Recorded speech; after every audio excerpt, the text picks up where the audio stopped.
বাংলা প্রথম পত্র। প্রথমত বাংলা এই সাবজেক্টটার নাম শুনলেই গতানুগতিক অনেক কিছু মনে পড়ে, যে গল্প পড়তে হবে, পাঠ পরিচিতি পড়তে হবে, কবিতা পড়তে হবে, কবিতা মুখস্থ করতে হবে। আমি এমন অনেক স্টুডেন্ট জানি যারা হচ্ছে বই নতুন পাওয়ার সাথে সাথে কবিতাগুলো পড়া শুরু করে, বা গল্পের বই উপন্যাসের মতো করে পড়া শুরু করে। বাসা থেকে বাবা মা হয়তো বলে দেয় যে তোমরা শুরু করো এইভাবে যে উপন্যাসের মতো করে পড়ো, গল্পের মতো করে পড়ো, সিলেবাস আগিয়ে যাবে। কিন্তু বাংলা কিন্তু আসলে আমাদেরকে কেন শিখানো হয়, বাংলা সাবজেক্টটা কেন এসেছে, এটাই আমরা অনেকে জানি না। তো ক্লাস 8-এর বাচ্চারা কেমন আছো সবাই? আশা করি সবাই ভালো আছো, সুস্থ আছো।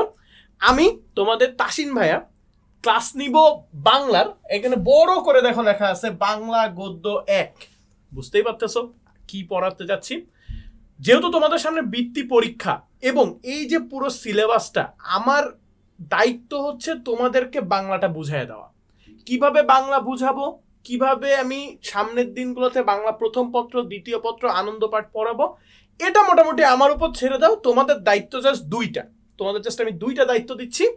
তোমরা আমার ক্লাসটা প্রপারলি ফলো করবা, একদম ডিটেইলসে from first to last.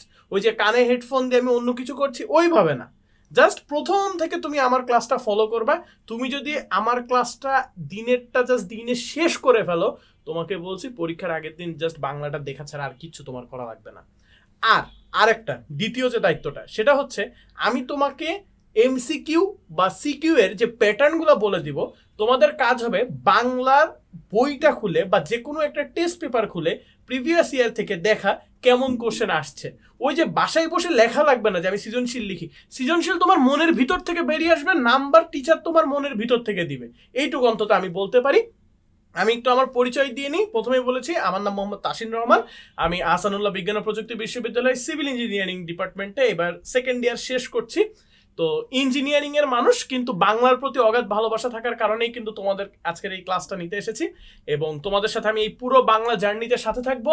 Bangla প্রথম পত্রে আমি গদ্যের উপর 2টা ক্লাস নিব, পদ্যের উপর 2টা ক্লাস নিব, এবং আনন্দ পাঠ হয়তো আমি গদ্যের শেষের দিন করে দিতে পারি, আর যদি লাগে তাহলে আমি আনন্দ পাঠের জন্য আলাদা একটা ক্লাস নেব, কোনো সমস্যা নাই।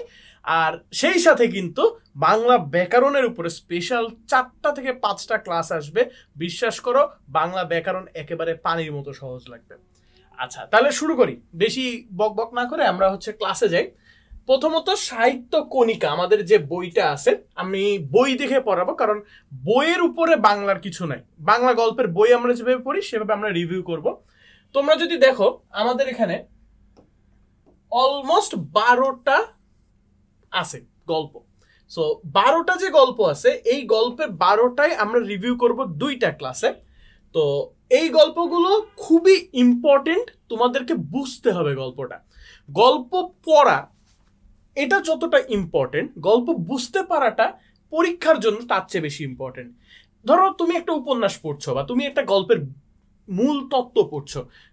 ধরো তুমি একটা ফেসবুক স্ক্রল করতেছো, একটা অনেক বড় ক্যাপশনাল একটা পোস্ট যে গল্প, তুমি কি একবার যদি মনোযোগ দিয়ে পুরোটা পড়ো তুমি বুঝতে পারবে না আচ্ছা কি বোঝাতে যাচ্ছে, কনটেক্সটটা কি। তো সেম ভাবে আমরা গল্পটা পড়বো, বাট গল্পে আগে আমি তোমাদেরকে জানানোর চেষ্টা করব যে আসলে কনটেক্সটটা কি। আমার দায়িত্ব হচ্ছে কনটেক্সটটা তোমার কাছে তুলে দেওয়া। কনটেক্সট যদি তুমি জানো, তারপরে সৃজনশীল এমসিকিউ লেখা তো এমনি ইজি, সেটা তো তুমি ইজিলি পারবা, তাই না? তো আমরা আজকে আমাদের যে টার্গেটটা হচ্ছে, আমরা আজকে এখানে যে গল্পগুলো পড়বো সেই গল্পগুলো আমি একটু মার্ক করি তোমাদের জন্য যাতে বুঝতে সুবিধা হয়। অতিথি স্মৃতি, ভাবো কাজ, পড়ে পাওয়া, তৈলচিত্রের ভূত, এবারের সংগ্রাম, লাইব্রেরি। সো এই মোটামুটি আমরা এই 6টা গল্প আমরা প্রথম ক্লাসে ইনশাল্লাহ শেষ করব। তোমরা জাস্ট মনোযোগ সহকারে ধৈর্য ধরে ক্লাসগুলা করবা। ইনশাল্লাহ ক্লাসগুলো যখন শেষ হবে তুমি বলতে পারবা যে না ঠিক আছে, ক্লাস শেষ, আমার 6টা গল্পের কাজ শেষ, এবার আমি পরবর্তী 6টা গল্প পড়ব। সো আমি এখন বেশি তাড়াহুড়া না করে আমি প্রথমেই যাব অতিথি স্মৃতিতে। অতিথি স্মৃতি, আচ্ছা গল্পটা পড়ার আগে আমি আগে এই জিনিসটা আমি একটু বলতে চাই। অতিথি স্মৃতি শরৎচন্দ্র চট্টোপাধ্যায় পরে আসি। অতিথির স্মৃতি তার মানে গল্পের প্রথম হেডলাইন দেখে আমি বুঝতে পারছি কোন একটা অতিথি আছে, তাকে নিয়ে কোনো একটা স্মৃতি, তাই না? তাহলে আমি গল্পে ঢোকার আগেই আমি বুঝতে পারছি দুইটা বিষয় আমার সামনে আসতে পারে। একটা হচ্ছে একজন গেস্ট, এটা গেস্ট ডাবল হতে পারে, সেটা গল্পে ঢুকলে আমরা বুঝতে পারবো। আরেকটা হচ্ছে তাকে নিয়ে করা স্মৃতি, বা তার সাথে যে স্মৃতিগুলা কাটানো হয়েছে সেই সুমধুর স্মৃতিগুলা নিয়ে যে গল্প, তার নামই হচ্ছে অতিথি স্মৃতি। লিখেছেন শরৎচন্দ্র চট্টোপাধ্যায়। শরৎচন্দ্র চট্টোপাধ্যায়ের বিষয়ে আমি লেখক পরিচিতির সময় আরো ডিটেইলস তোমাদেরকে বলবো। তার আগে আমি যে জায়গাতে আসি, এই যে গল্পটা, এই গল্পটা ক্লাস 8-এর জন্য খুব ইম্পর্টেন্ট, এবং সৃজনশীল প্রশ্নে এক সেট প্রশ্ন অতিথি স্মৃতি থেকে থাকে। সে আমি যখন থেকে ক্লাস 8-এ পড়ি, আজ থেকে প্রায় 6-7 বছর আগে, তখনও অতিথি স্মৃতি সবচেয়ে ইম্পর্টেন্ট একটা গল্প ছিল, এখনো অতিথি স্মৃতি অন্যতম ইম্পর্টেন্ট একটা গল্প। তোমরা তোমাদের খাতায় বা যেখানে তোমরা নোট করো, বা তোমরা যদি এই ক্লাসও দেখো, ছোট্ট একটা নোটে এই জায়গায় একটা 3 স্টার মার্কস দিয়ে দাও।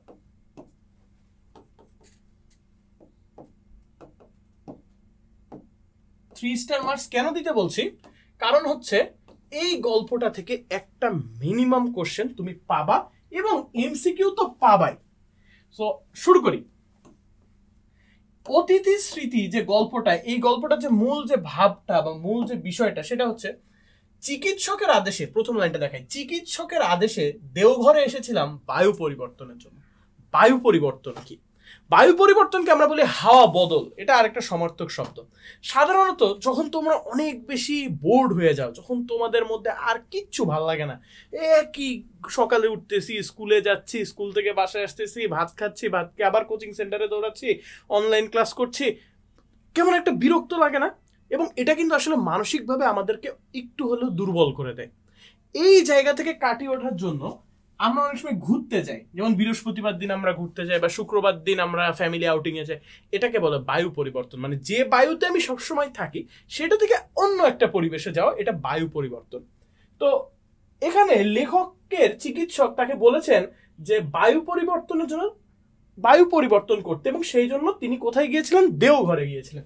ইম্পর্টেন্ট একটা এমসিকিউ। দেখো প্রথম লাইনের প্রথম জায়গায় একদম আমরা একটা অনেক চমৎকার একটা এমসিকিউ পেয়ে গেলাম, দেওঘর। দেওঘর, দেওঘর মনে রাখতে হবে, কোথায় গিয়েছিলেন? দেওঘরে গিয়েছিলেন। দেওঘরটা আসলে ভারতের একটা জায়গা। এই জায়গাতে অনেকেই আসলে মানে নিজেদের শান্তি বিনোদন যেটাকে বলে, বা একটু ঘুরতে যাওয়া, একটু অন্য হাওয়া পরিবেশে যাওয়া, যেমন আমাদের দেশে কক্সবাজারে মানুষ যায়, বা হচ্ছে কুয়াকাটা যায়, চট্টগ্রামে যায়, তো এরকম একটা জায়গায় গিয়েছিলাম। প্রাচীরেখেরা বাগানের মধ্যে একটা বড় বাড়িতে থাকি। রাত্রি 3টা থেকে কোথাও একজন গলা ভাঙা একঘেয়ে সুরে ভজন শুরু করে, ঘুম ভেঙে যায়, দোর খুলে বারান্দায় এসে বসি। ধীরে ধীরে রাত্রি শেষ হয়ে আসে, পাখিদের আনাগোনা শুরু হয়, দেখতাম ওদের সবচেয়ে ভরে ওঠে দোয়েল। দেখো লাইনের পর লাইনে ইনফরমেশন। বাংলা যে গল্পের একটা অন্য, এটা অনেক শিক্ষার্থীদের কাছে বিরক্ত লাগে, এত তথ্য ভাইয়া মনে রাখবো কি করে, এত তথ্য। আমি বলি ভাইয়া জাস্ট তুমি গল্পটা পড়ো, গল্পটা পড়ো, গল্পটা মনে রাখো যে কি হয়েছে, তাইলে দেখবা খুব দ্রুত, খুব সুন্দরভাবে তুমি এই জিনিসটা বুঝতে পারবা যে তোমার কোথায় এমসিকিউ আছে এবং কোথায় তোমার হচ্ছে সৃজনশীল প্রশ্ন আছে।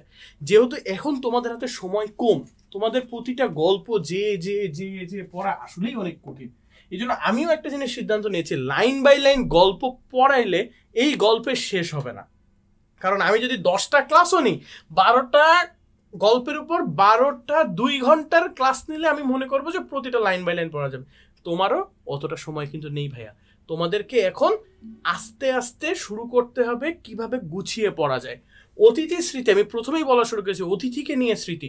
আমরা সেই অতিথিটা যাকে পেলাম সেটা কিন্তু হচ্ছে আমাদের লেখক। এই যে লেখক বসে আছে, কি সুন্দর করে দেখো। এইবার উনি কি অতিথি? প্লট টুইস্টটা কিন্তু এই জায়গায়, অতিথি কিন্তু এই চিত্রে আরেকজন, এই যে মহাশয় আরামসে শুয়ে আছে। সো এখানে একটা আমরা কুকুর দেখতে পাচ্ছি, তাই না? এই কুকুরটা হচ্ছে আমাদের গল্পের অতিথি। তো চলো আমরা সামনের দিকে আগাই। তো এই যে গল্পটা, এই গল্পটা যদি আমি লাইন বাই লাইন যাই, আমি তোমাকে প্রথমেই বললাম যে এই গল্পের কোনো শেষ নেই, গল্পের কোনো সীমা নেই। কিন্তু আমি তোমাদেরকে একটা মজার জিনিস বলি, আমি এই গল্পটা একটু লাইন বাই লাইন যাচ্ছি কারণ এর পরবর্তীতে আসবে প্রবন্ধ। গল্পটা লাইন বাই লাইন গেলে তোমার মনে রাখতে সুবিধা হবে, কিন্তু যখন তুমি প্রবন্ধ পড়বা তখন তোমাকে মূল তত্ত্বটা জানতে হবে। সো আমরা কয়েকটা এমসিকিউ কিন্তু অলরেডি পেয়ে গিয়েছি। কি কি পেলাম একবার একটু রিভিউ করি, চলো। দেওঘর, তারপরে দোয়েল, সবার আগে ওঠে দোয়েল। আরেকটা ইম্পর্টেন্ট আছে, বাট আমি মনে করি যে এইটা আসলে খুব একটা, যদি খুব কঠিন প্রশ্ন না হয় তাহলে হচ্ছে এই জিনিসটা আসলে তোমাদের মানে দরকার হবে না।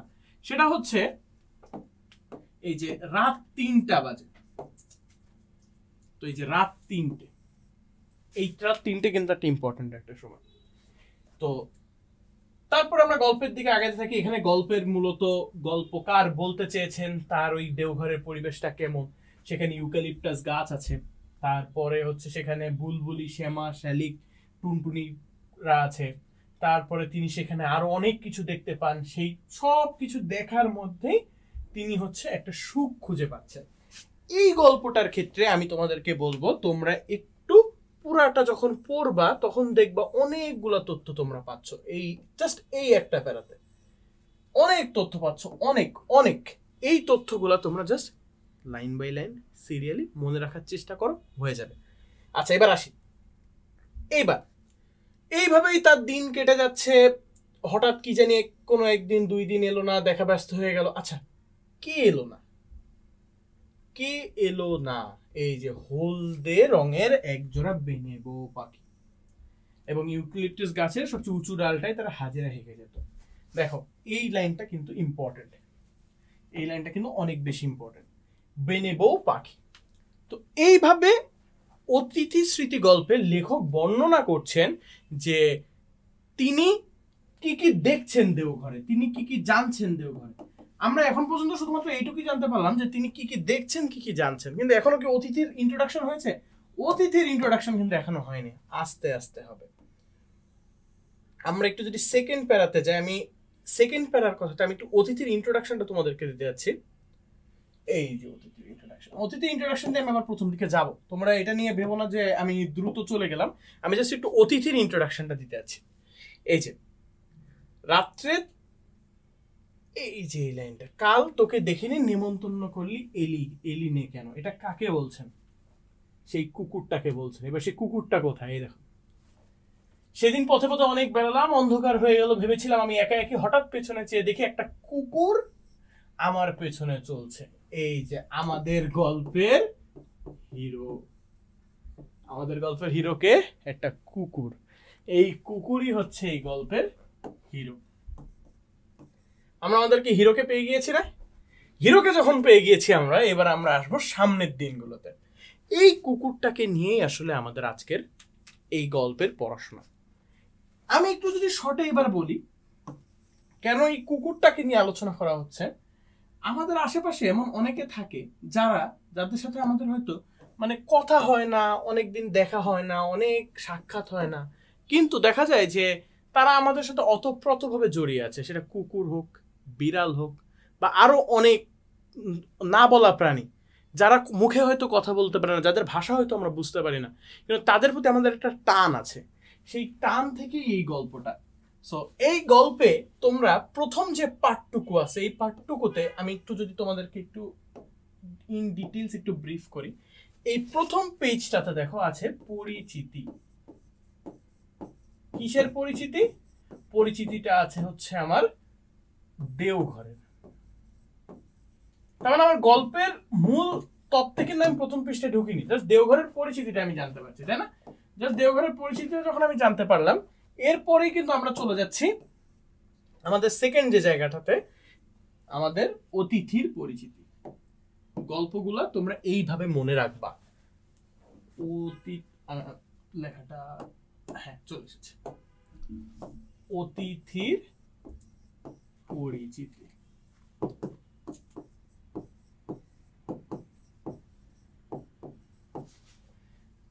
অতিথির পরিচিতি যখন আমাদের জানা শেষ হয়ে যাচ্ছে, এরপরেই আমরা কিন্তু আসলে অতিথিকে নিয়ে আমরা জানবো। তো এই পুরো গল্পটা যে ভাবটা আমাদেরকে মাঝে তুলে ধরে, সেটা আমরা একবার জাস্ট আমি একটু রিডিং পড়ে যাই, কারণ পরবর্তীতে আমি যখন বারবার তোমাদের রিডিং পড়ে শোনাতে যাবো না, তোমাদের কাছে এক প্রকার বিরক্ত লাগবে। এটা আমার কাছেও, আমি যখন স্টুডেন্ট ছিলাম তখন আমার কাছে প্রচন্ড বিরক্ত লাগতো যখন স্যাররা পুরা গল্প ক্লাসের সামনে এসে আচ্ছা অতিথি স্মৃতি শরৎচন্দ্র চট্টোপাধ্যায়, এটা খুবই বিরক্ত লাগে ভাই। আমি যখন প্রথম দিকে, আমি তোমাদেরকে জানি না, প্রথম দিকে যখন আমি প্রথম 5-10টা লাইন পড়লাম, আমি জানি না তোমাদের কেমন লেগেছে, তবে আমার কাছে এটা খুবই বিরক্ত লাগতো। কারণ আমার কাছে বাংলা জিনিসটা আমি নিজে পড়বো, গল্পের মতো করে পড়বো, তথ্যগুলা জানবো, আমি তোমাদেরকে তথ্যগুলা জানাবো। এখানে তথ্য কি আছে দেখো, প্রথমে আমি প্রথম লাইনে কিছু তথ্য বলেছি, দ্বিতীয় লাইনে কিছু তথ্য বলেছি। আমাদের গল্পের হিরোকে কুকুর, তারপরে সেই আমাদের গেস্ট, তাকে নেমন্তন্ন কে করেছে, তাকে নেমন্তন্ন করেছে আমাদের লেখক। লেখক তো এখন নেমন্তন্ন করেই ফেলেছে, কিন্তু কুকুর তো আসেনি। আসলে এই জিনিসটা আসলে একটা রূপক অর্থে বোঝানো হয়েছে। তো এই যে পুরো গল্পে তোমরা যদি পুরোটা একবার পড়ো, তখন তোমরা একটা জিনিস দেখতে পারবা, সেটা হচ্ছে, আমি তোমাদেরকে একবার বলি, এই যে দেখো, এই যে কিছু ইমোশনসের জায়গা তোমরা দেখতে পারবা। সৃজনশীল প্রশ্নে এই ইমোশনস গুলো সবচেয়ে ইম্পর্টেন্ট, ইমোশনটাকে ধরতে পারা। আমরা আমাদের সৃজনশীল প্রশ্ন আমরা কেন লিখতে পারি না জানো, বা যাদের আমাদের সৃজনশীল প্রশ্ন লিখতে কষ্ট হয়, তাদের একটা কারণ হচ্ছে ইমোশনটাকে গ্র্যাব করতে না পারা। এই ইমোশনটাকে তোমাকে ধরতে হবে, যে লেখক কি ইমোশনে কথা বলছে।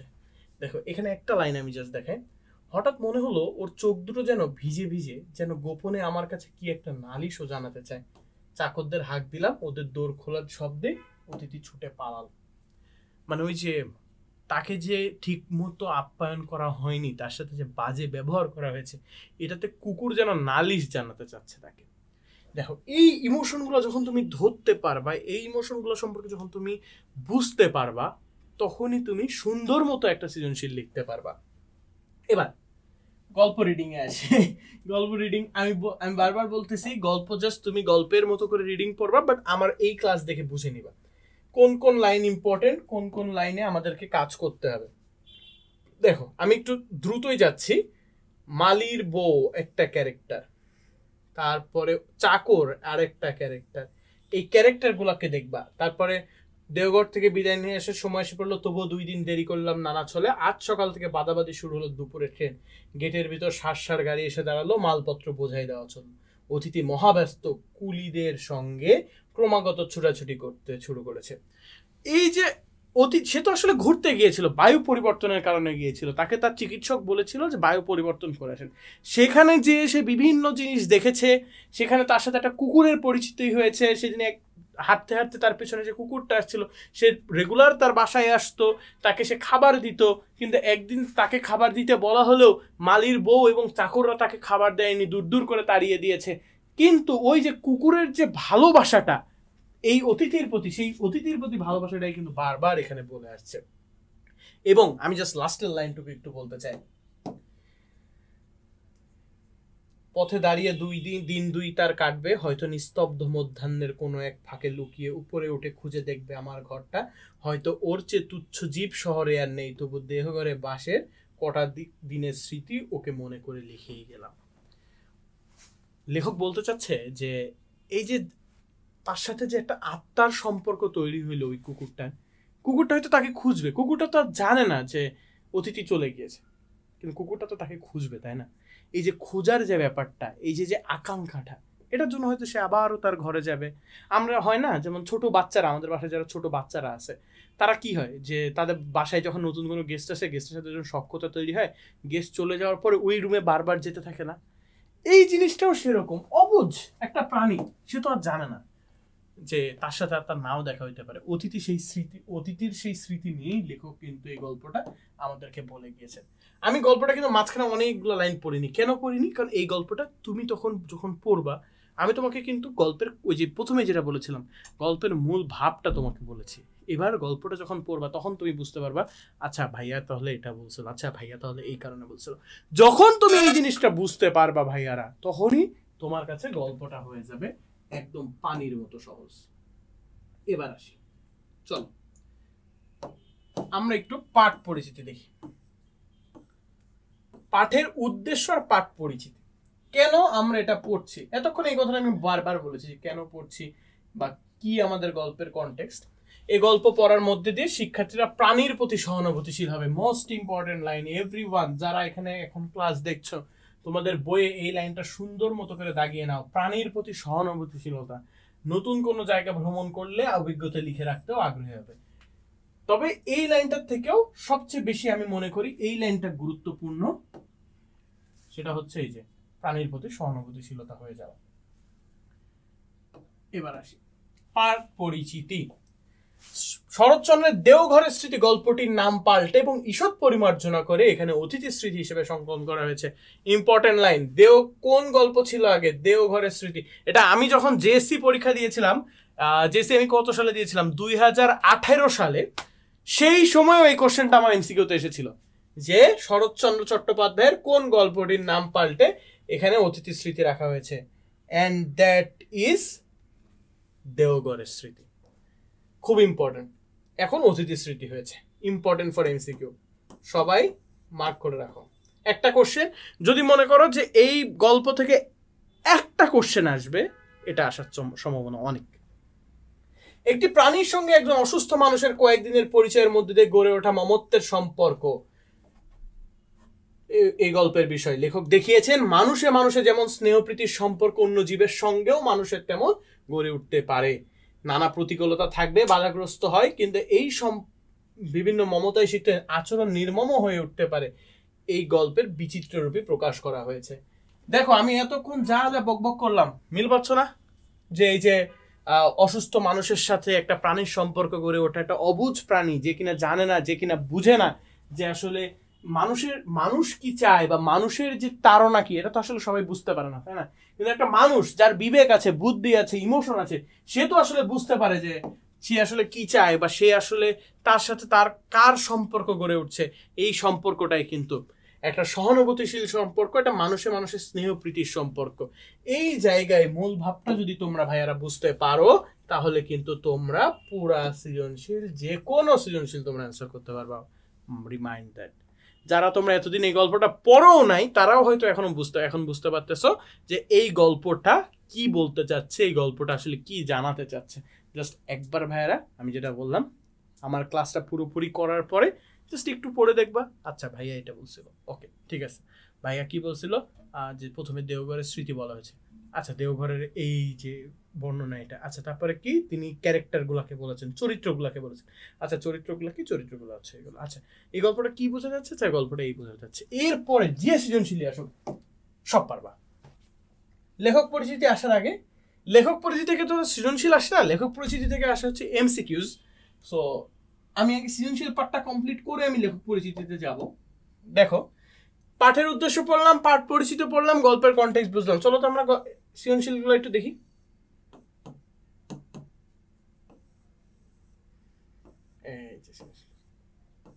আরে কি সুন্দর একটা সৃজনশীল প্রশ্ন দিয়ে দিছে। এই সৃজনশীল প্রশ্ন অনেকদিন ধরে এখানে আছে। দেখো শুরু করি। দরিদ্র বর্গা চাষী গফুরের অতি আদরের একমাত্র সার মহেশ। প্রথম লাইনটা পড়ার পরেই মনে পড়ছে, দেখো একটা মানুষ আর একটা প্রাণী। আমাদের গল্পে কি ছিল? একটা মানুষ আর একটা প্রাণী। মানুষটাকে লেখক, তাই না? আর প্রাণীটা এখানে ষাঁড়। তাই আমাদের গল্পে কি ছিল? আমাদের গল্পে ছিল কিন্তু হচ্ছে কুকুর। তোমরা এইভাবে সৃজনশীলটাকে ভেঙে ভেঙে বুঝবা, প্রত্যেকটা সৃজনশীলটাকে, তাহলে তোমরা জিনিসটা ধরতে পারবা। কিন্তু দারিদ্র্যের কারণে ওকে ঠিকমতো খড় বিচুলি দিতে পারে না, জমিদারের কাছে সামান্য খড় ধার চেয়েও পায় না। আচ্ছা লিখি নাই, দূর লেখক, তোমরা তো জানোই, এতদিন পড়েও ফেলেছ হয়তো। জমিদারের কাছে সামান্য খড় ধার চেয়েও পায় না, নিজে না খেয়ে থাকলেও গফুরের কোনো দুঃখ নেই। কিন্তু মহেশকে আবার খাবার দিতে না পারলে তার বুক ফেটে যায়। সে মহেশের গলা জড়িয়ে কাঁদতে কাঁদতে বলে, মহেশ তুই আমার ছেলে, তুই আমাদের আচ্ছন প্রতিপালন করে বুড়ো হয়েছিস, তোকে আমি পেট পুরে খেতে দিতে পারিনি, কিন্তু তুই তো জানিস আমি তোকে কত ভালোবাসি। মহেশ প্রতি উত্তরে গলা বাড়িয়ে আরামে চোখ বুজে থাকে। গল্পের কনটেক্সটটা বুঝতে পেরেছি? সৃজনশীলের কনটেক্সটটা সেই একই জিনিস, প্রাণীর প্রতি সহানুভূতিশীলতা। একটু আগে আমরা দেখে আসলাম না পাঠের উদ্দেশ্য, এই যে পাঠের উদ্দেশ্য যে জিনিসটা আমরা পড়েছিলাম সেই জিনিসটাই কিন্তু আমাদের এখন সৃজনশীলের প্রশ্ন। এই জন্য আমি বলেছি প্রাণীর প্রতি সহানুভূতিশীলতা, এই লাইনটা কিন্তু ইম্পর্টেন্ট, কারণ এই লাইনটা থেকে, এই লাইনটাকে কেন্দ্র করেই কিন্তু সৃজনশীল প্রশ্নগুলো তৈরি হয়। তাহলে এটারও আমাদের মূল পাঠ হচ্ছে প্রাণীর প্রতি সহনশীলতা। শরৎচন্দ্রের দেওঘরে যাওয়ার কারণ কি? কারণ কি? বায়ু পরিবর্তন। প্রথম লাইনে বলেছিলাম, মনে আছে? অনেক বড় ব্যাখ্যা দিয়েছিলাম। একটা লাইনের প্রশ্ন, বায়ু পরিবর্তন। যে লাইনগুলো বলছি সেই লাইনগুলো কিন্তু মিস করো না, পুরো গল্প জাস্ট নিজের মাথায় ধরে রাখবা। কিন্তু যে প্রশ্নগুলা বা যে অ্যান্সারগুলা আমি তোমাদেরকে বলছি সেগুলা কিন্তু তোমাদেরকে মনে রাখতে হবে যে ভাইয়া কি কি বিষয়ে বলেছিল, সেই জায়গা থেকে কিন্তু প্রশ্ন আসার চান্স আছে। আসো দ্বিতীয় প্রশ্ন, অতিথি কিছুতে ঘরে ঢোকার ভরসা পেল না কেন? গল্প পড়বা, গল্প পড়লে দেখতে পারবা একটা জায়গায় এই লাইনটা বলা আছে, পুরো ডিটেইলসটা ব্রিফ করা আছে। ক আর খ নাম্বার প্রশ্ন আমি একটু বলি, এই জিনিসটা পুরোটা গল্প থেকে পড়তে হয়। গল্প বুঝে পড়লে পারবা। আমার হাতের লেখা মনে একটু বাজে, তাই না? যাই হোক, সমস্যা ও একটু কনসিডার করে নেওয়া যায়। আসলে ইংলিশ লিখতে লিখতে এখন অনেকটা বাংলা জাস্ট তোমাদেরকে পড়াই যখন, তখনই আসলে লেখা হয়। তো উদ্দীপকে মহেশের প্রতি গফুরের আচরণে অতিথি স্মৃতি গল্পের যে দিকটা প্রকাশ পেয়েছে, কোন দিকটা প্রকাশ পেয়েছে একবার বলে ফেলো তো সবাই, যারা ক্লাস করছো এখন নিজেরা নিজেরা বলো। বারবার ওই একটা লাইন, প্রাণীর প্রতি সহানুভূতিশীলতা। রিমেম্বার দ্যাট লাইন, প্রাণীর প্রতি সহানুভূতিশীলতা। এই গল্পটার পুরা জিনিসটাই তৈরি হয়েছে। আমরা কোনো একটা জিনিস তৈরি করতে গেলে নিচে একটা আমাদের বেজ লাগে না, যে একটা জিনিস তৈরি করতে গেলে নিচ থেকে উপরে উঠতে। এই গল্পের নিচটা হচ্ছে, সেই মাটিটা হচ্ছে প্রাণীর প্রতি সহানুভূতিশীলতা। এই যে এই জায়গায়ও কিন্তু বলা হয়েছে স্নেহ প্রীতির সম্পর্ক অন্য জীবের সম্পর্কে মানুষের তেমন সম্পর্ক গড়ে উঠতে পারে। তবে ওই একটা লাইন সবচেয়ে সবচেয়ে সবচেয়ে বেশি ইম্পর্টেন্ট, আমি আবারও বলছি, সেটা হচ্ছে প্রাণীর প্রতি সহানুভূতিশীলতা। এইবার তুমি কিভাবে এই সৃজনশীলটা লিখবা, আমি তোমাকে মূল লাইনটা তো বলে দিয়েছি। আমি তোমাদেরকে এই গল্পের মাধ্যমে বলে দিই একটু, তাহলে তোমাদের পরবর্তীতে আমার বারবার জিনিসটা রিপিট করা লাগবে না। তোমরা ফার্স্টে প্রথম যে প্যারাটা হবে, এই প্যারাটা আমি একটু এই পাশে তোমরা হয়তো দেখতে পারবা কিনা, তবে আমি এই জায়গায় লিখি তাইলে। ওকে, প্রথম লাইনটা এইভাবে লিখবা যে উদ্দীপকে মহেশের প্রতি গফুরের আচরণ অতিথি স্মৃতি গল্পের, এইটুক লিখবা। এবার লিখবা এখান থেকে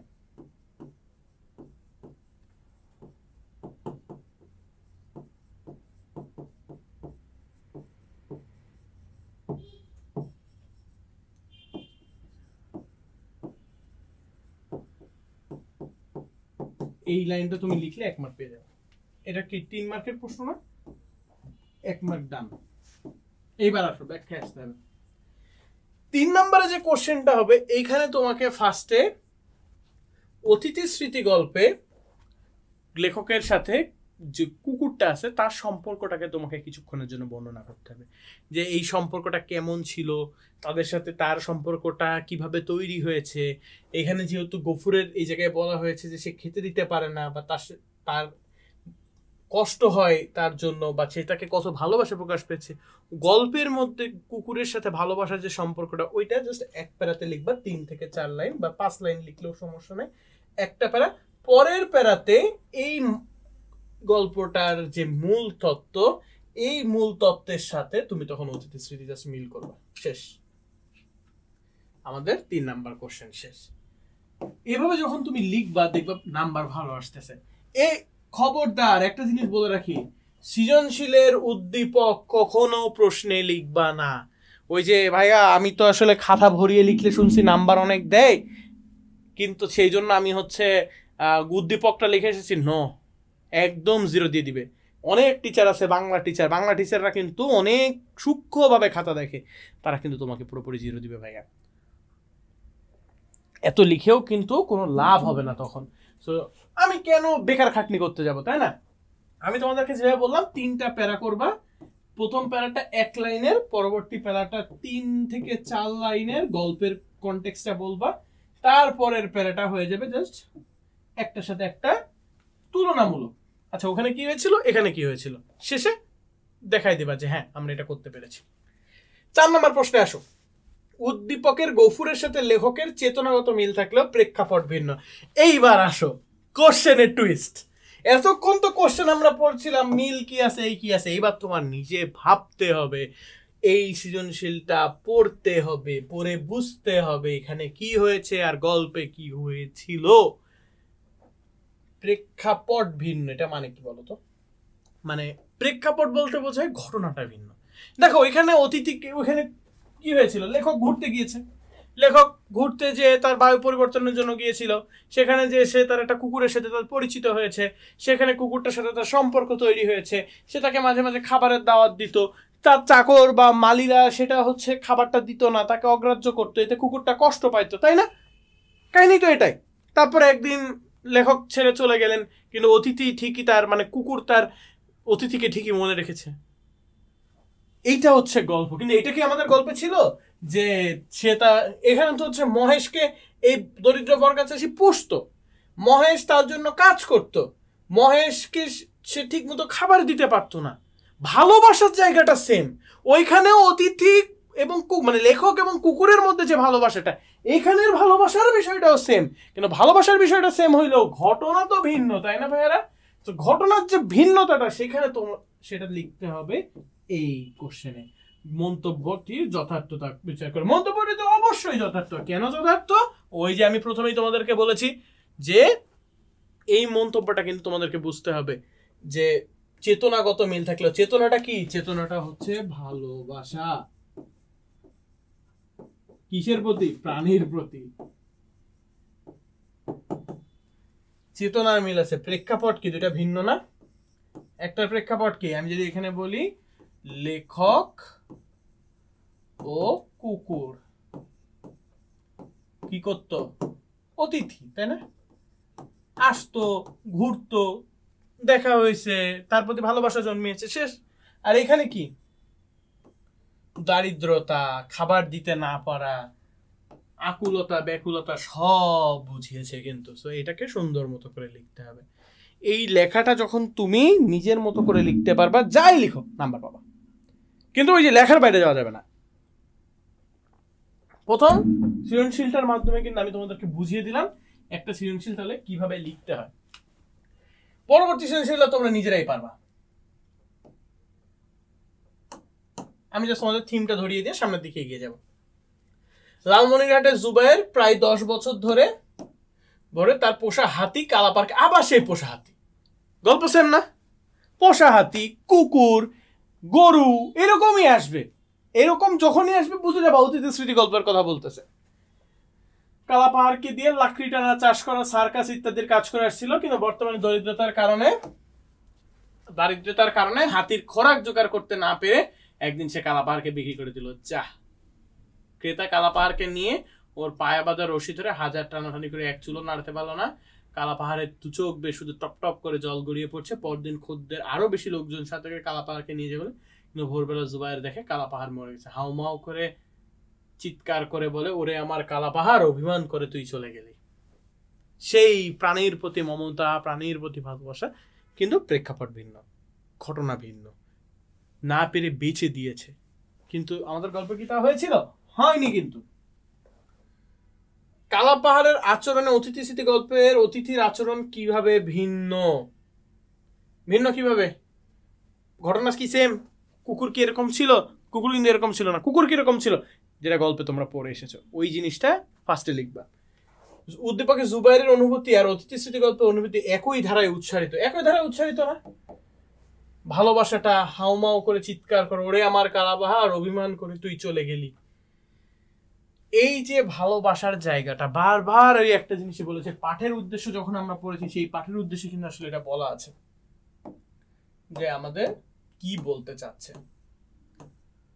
দেখো, এই যে শিক্ষার্থীদের প্রতি প্রাণীর প্রতি সহানুভূতিশীলতা, এই লাইনটাকে বেস করে এই পুরা আমার অতিথি স্মৃতি গল্পটা তৈরি হয়েছে।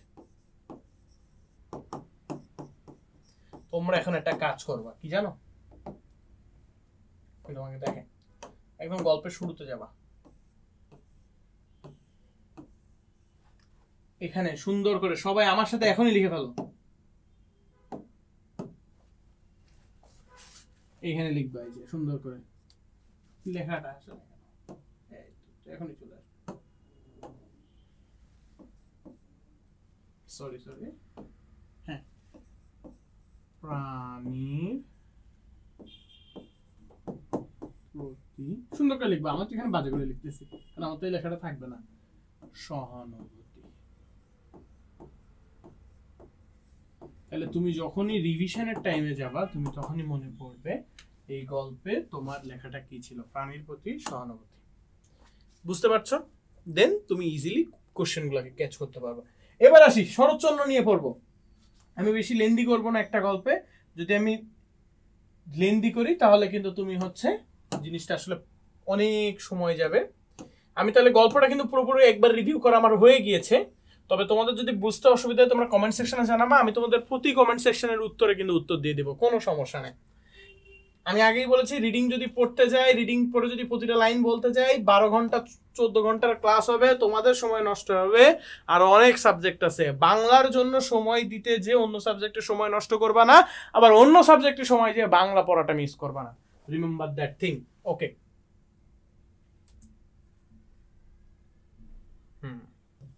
শরৎচন্দ্র সম্পর্কে আমরা একটু জেনে নিই। শরৎচন্দ্র, দেবদাস পড়েছো তোমরা কেউ? তোমরা বয়স হয় না, ছোট, ক্লাস 8 তো, দেবদাস আর একটু বড় হইলে পড়ল। আচ্ছা, শরৎচন্দ্রের গল্পগুলো একটু বড়দের গল্প টাইপের, কিন্তু আসলে বাংলা সাহিত্যে শরৎচন্দ্রের যে ভূমিকা, এই ভূমিকাটা আসলে এক কথায় বলে শেষ করা যাবে না। মানে শরৎচন্দ্র, আমরা রবীন্দ্রনাথ ঠাকুরের নাম শুনি, কাজী নজরুলের নাম শুনি, কিন্তু বাংলা সাহিত্যের উপন্যাস জগতে নতুন নতুন চরিত্রের উদ্ভাবনতায় শরৎচন্দ্র যে ভূমিকাটা রাখে, এই ভূমিকাটা কিন্তু আসলে আমরা মানে এক কথায় আমি যেটা মনে করি যে শরৎচন্দ্রের ভূমিকাটা কিন্তু আসলে বোঝানো টাফ। লেখক পরিচিতিতে আসি। শরৎচন্দ্র 1876 সালে, ইম্পর্টেন্ট একটা পয়েন্ট, শরৎচন্দ্র 1876 সালে পশ্চিমবঙ্গের হুগলি জেলার দেবানন্দপুর গ্রামে জন্মগ্রহণ করেন। তার কৈশোরের জন্য এটা খুব ইম্পর্টেন্ট, এই লাইনটা। কৈশোরে তিনি কোথায় সময় কাটিয়েছেন? ভাগলপুরের মাতুলালয়ে। মাতুলালয় মানে কি? মামার বাড়ি। লিখে রেখো তোমরা একটু, তোমাদের মামার বাড়ি আছে না, মানে নানা বাড়ি, এই মামা বাড়ি বা নানা বাড়ি হচ্ছে মাতুলালয়। কলেজ শিক্ষা শেষে তিনি 1903 সালে জীবিকার সম্বন্ধে রেঙ্গুনে যাত্রা করেন। রেঙ্গুন কোথায়? রেঙ্গুন হচ্ছে মায়ানমারে, আমাদের পাশে মায়ানমার যে দেশটা আছে এখানে রেঙ্গুন। 1916 সাল পর্যন্ত তিনি রেঙ্গুনে ছিলেন এবং অবস্থানকালে সাহিত্য সাধনায় নিয়োগ হন। 1907 সালে তিনি ভারতী পত্রিকায় বড় দিদি প্রকাশিত হলে তার খ্যাতি ছড়িয়ে পড়ে। ইম্পর্টেন্ট একটা লাইন মনে রাখবা, 1907 সালে ভারতী পত্রিকায়। তোমরা এই জায়গাতে কিছু নোটস রাখবে, আমি তোমাকে নোটসটা বলতেছি। বড় দিদি প্রকাশিত হলে তার সাহিত্যিক খ্যাতি ছড়ে, তিনি বাংলা সাহিত্যে, এবং তার কিছু গল্পের নাম কি আমরা যাই, পল্লী সমাজ, দেবদাস, শ্রীকান্তের আবার 4টা পর্ব আছে, গৃহদাহ, দেনা পাওনা, পথের দাবি, শেষ প্রশ্ন। এই গল্পগুলোর নাম মনে রাখবা। ওই যে অনেকে আছে ছন্দ করে পড়ায়, এই শরৎচন্দ্রের এই না, এত ছন্দ মনে রাখতে গেলে দেখবা পরীক্ষার হলে আর কিছুই মনে পড়তেছে না। ছন্দ মনে না রেখে ডাইরেক্ট কোশ্চেনে চলে যান, ডাইরেক্ট জিনিসগুলো মনে রাখবে। কি কি? পল্লী সমাজ, দেবদাস, শ্রীকান্ত, গৃহদাহ, দেনা পাওনা, পথের দাবি, শেষ প্রশ্ন, শেষ। জগত্তারিণী পুরস্কার পেয়েছে, ঢাকা ইউনিভার্সিটি থেকে ডিলিট পেয়েছে, মারা গিয়েছেন কবে? 1938। তাহলে 1876 থেকে 1938 মনে রাখবো এই টাইম পিরিয়ডটা। তাইলে এবার তোমরা তোমাদের খাতায় সুন্দর করে এইখানটায় লিখবা, 1 ভারতী, 2 ভাগলপুর, কিছু শব্দ লিখে রাখবা, 3 বড় দিদি, 4 জগত্তারিণী। কেন লিখে রাখবে আমি তোমাকে বলি, পরীক্ষার আগে তুমি জাস্ট এই শব্দগুলো যখন পড়বা তখন তোমার মনে থাকবে যে আচ্ছা এই জিনিসগুলো ইম্পর্টেন্ট ছিল। আচ্ছা, আর একটা 5 রেঙ্গুন।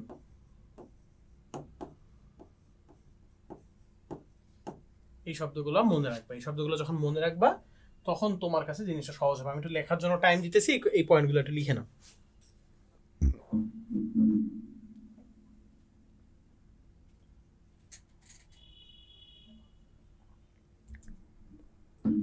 দ্রুত লিখে নাও, ছোট ছোট পয়েন্ট, জাস্ট শর্ট নোট, একদম ছোট ছোট করে লিখে রাখবে। এই যে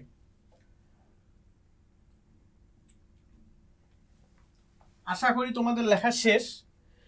যদি লেখা শেষ নাও হয় তোমরা রেকর্ডে একটু পিছিয়ে নিয়ে দেখে নিও, বাট আশা করছি লেখা শেষ। আমরা সামনের দিকে যাই। ওকে, তো অতিথি স্মৃতি গল্প কিন্তু মোটামুটি আমাদের শেষ। অনেক ফাস্ট যাচ্ছি কিনা জানি না, তবে যেহেতু তোমাদের হচ্ছে গল্পের 6টা গল্প আজকে আমরা প্রথম ক্লাসে পড়াবো, সেই জায়গাতে আমি একটু আগেই যাচ্ছি। আমি পরের গল্পগুলো মূল তত্ত্বটাই মেইনলি পড়াবো, মূল তত্ত্ব পড়িয়ে এগিয়ে যাব। পরবর্তী যে গল্পটা আমাদের মাঝে আসছে সেই গল্পটা হচ্ছে ভাবো কাজ। প্রথমে বলে রাখি, ভাবো কাজ কোনো গল্প না, ভাবো কাজ হচ্ছে এটা প্রবন্ধ। এটা কি? প্রবন্ধ। সো গল্প কি আর প্রবন্ধ কি এটা বুঝতে হবে তোমাকে। গল্প আর প্রবন্ধ, গল্পটা হচ্ছে কোনো একটা ঘটনা বলা, কোনো একটা বিশেষ মুহূর্তের কথা শেয়ার করা, কোনো একটা চরিত্র আসবে, সেখানে একটা সিন থাকবে, সেখানে একটা কাহিনী থাকবে।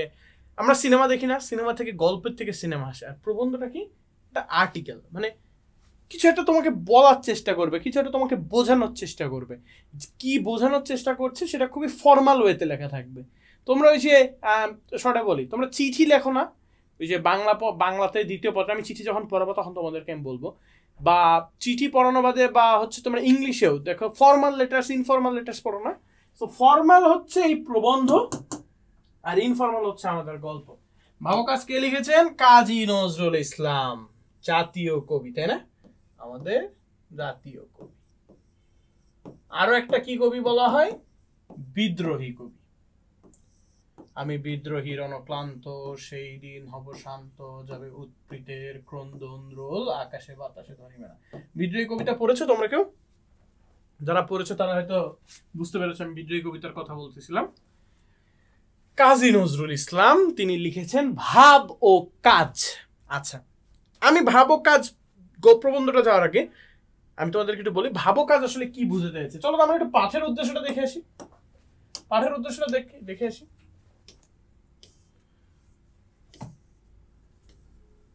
কই রে পাঠের উদ্দেশ্য? আরে পাঠের উদ্দেশ্য এই তো চলে আসছে। মহৎ কাজের জন্য অনুপ্রাণিত হবে, আর শুধু ভাবের উচ্ছ্বাসে উদ্বেল হওয়া নয়, ভাবের সঙ্গে পরিকল্পিত কর্মশক্তি ও বাস্তব উদ্যোগের প্রয়োজন। এইবার এই লাইনটা ইম্পর্টেন্ট হচ্ছে এই লাইনটা, শুধু ভাবের কাজে উদ্বল হওয়া নয়, ভাবের সঙ্গে পরিকল্পিত কর্মশক্তি ও বাস্তব উদ্যোগের প্রয়োজনে সম্পর্কে সচেতন হবে। আচ্ছা একটু বলি, ভাব, তুমি একটা জিনিস ভাবছো, আচ্ছা আমি এটা করব, আমার সামনে পরীক্ষা, আমার আর 2 মাস পর পরীক্ষা, আমাকে পড়তে হবে, আমাকে সিলেবাস শেষ করতে হবে, তুমি ভেবেই যাচ্ছ, কাজটা আর করছো না। লাভ আছে? কোনো লাভ হবে? কোনো লাভই কিন্তু আসলে হবে না। এই জায়গা থেকেই আসলে বোঝানো হচ্ছে যে ভাবেই যদি তুমি উদ্বেল হয়ে যাও, উদ্বেল মানে কি বোঝাচ্ছে, মানে উচ্ছ্বাসে উদ্বেল হয়ে যাও, অনেক আবেগ আপ্লুত হয়ে গেছে, আচ্ছা আমি তো কালকে সকালবেলা আমি নামাজ পড়তে বসবো, 16 ঘন্টা পড়বো, একদম যে মানে বৃত্তি পরীক্ষা রাখ পর্যন্ত প্রতিদিন আমি 16 ঘন্টা পড়বো। কিন্তু তুমি দেখা গেল তুমি ভেবেছো যে আমি ভোর 6টায় উঠে 16 ঘন্টা পড়বো, তোমার ঘুমটা ভাঙছে হচ্ছে সকাল 9টায়। 16 ঘন্টার মধ্যে তো 3 ঘন্টা শেষ। তুমি ভেবেছো 16 ঘন্টা, 3 ঘন্টা তুমি কাজের মাধ্যমে শেষ করে দিয়েছো। ভাব এবং কাজের যখনই মিল ঘটবে তখনই বেস্ট আউটকামটা আসবে। সো সেই বেস্ট আউটকামটার জন্যই কিন্তু আমরা এখন পড়বো হচ্ছে ভাবো কাজ। এখানে তিনি আসলে এই যে 3 পৃষ্ঠার যে প্রবন্ধটা, এই প্রবন্ধটা যদি তোমরা যখন পড়বা তখন বুঝতে পারবা। আমি একদম শর্টে আগে একটু দেখিয়ে নিই। এই যে 3 পৃষ্ঠার প্রবন্ধ, 1 2 3। এবার আমি আসি প্রথম পেজ, প্রথম লাইনটা একটু পড়ি। সব লাইন পড়তে গেলে তোমরা নিজেরাই বলবা কি পড়িয়ে যাচ্ছে, তা আমি বাংলা বই দেখলেই পড়াইতে পারবো, নিজেই পড়তে পারি, তাই না? তবে আসো এটা একটু প্রবন্ধটা একটু পড়তে হয়। ভাব আর কাজের সম্বন্ধটা খুব নিকট বোধ হইলেও আদতে জিনিস দুইটা আসমান জমিনের তফাৎ। প্রথমে যেটা বলেছি, ভাব ও কাজ দুইটা কিন্তু খুব ডিফারেন্ট একটা জিনিস। ভাব একটা জিনিস, কাজ একটা জিনিস, আসমান জমিনের তফাৎ। বোঝাচ্ছে কত বড় তফাৎ? খালি ভাবলেই হবে? আবার কোন একটা কাজ করতেছো না ভেবে হবে? তোমরা সবাই শুনেছো না, ভাবিয়া করিও কাজ, করিয়া ভাবিও না। ভাব এবং কাজ কিন্তু একটা সাথে গুরুত্বপূর্ণ। ভাব জিনিসটা হচ্ছে পুষ্পবিহীন সৌরভের মতো, একটা অবাস্তব উচ্ছ্বাসের মতো। তাই বলি কাজ মানে যে সৌরভহীন পুষ্প, ইহা যেন কেউ মনে করে না বলেন। খুবই এখানে মানে আমাদের লেখক কাজী নজরুল ইসলাম খুবই মজা করে এখানে একটা জিনিস বলেছেন। আচ্ছা, পুষ্পবিহীন সৌরভ কি? মানে ফুল থেকেই তো গন্ধটা আসে, তাই না? সুগন্ধটা আসে। এখন শুধু সুগন্ধই আসছে, ফুলটা নেই, লাভ আছে? বা আমার কি সেই কাজটা কি পূরণ হচ্ছে? হচ্ছে না। ভাব জিনিসটা এরকম, ভাবছি কাজ করছি না, যা। কিন্তু তাই বলে আবার কাজ যে সৌরভহীন পুষ্প, মানে এর ঠিক উল্টাটা, সেটা কিন্তু আসলে না। তো এই জিনিসটাই তিনি এই জায়গায় বোঝাতে চেয়েছেন। এই লাইনটা কিন্তু খুবই ইম্পর্টেন্ট লাইন, তোমরা একটু লিখে রাখো। এই লাইনটাতে কিন্তু কেন পুষ্পবিহীন সৌরভের মতো বলা হয়েছে, কারণ কি এখানে আমি যদি একটু লিখি, ছোট করে লিখি,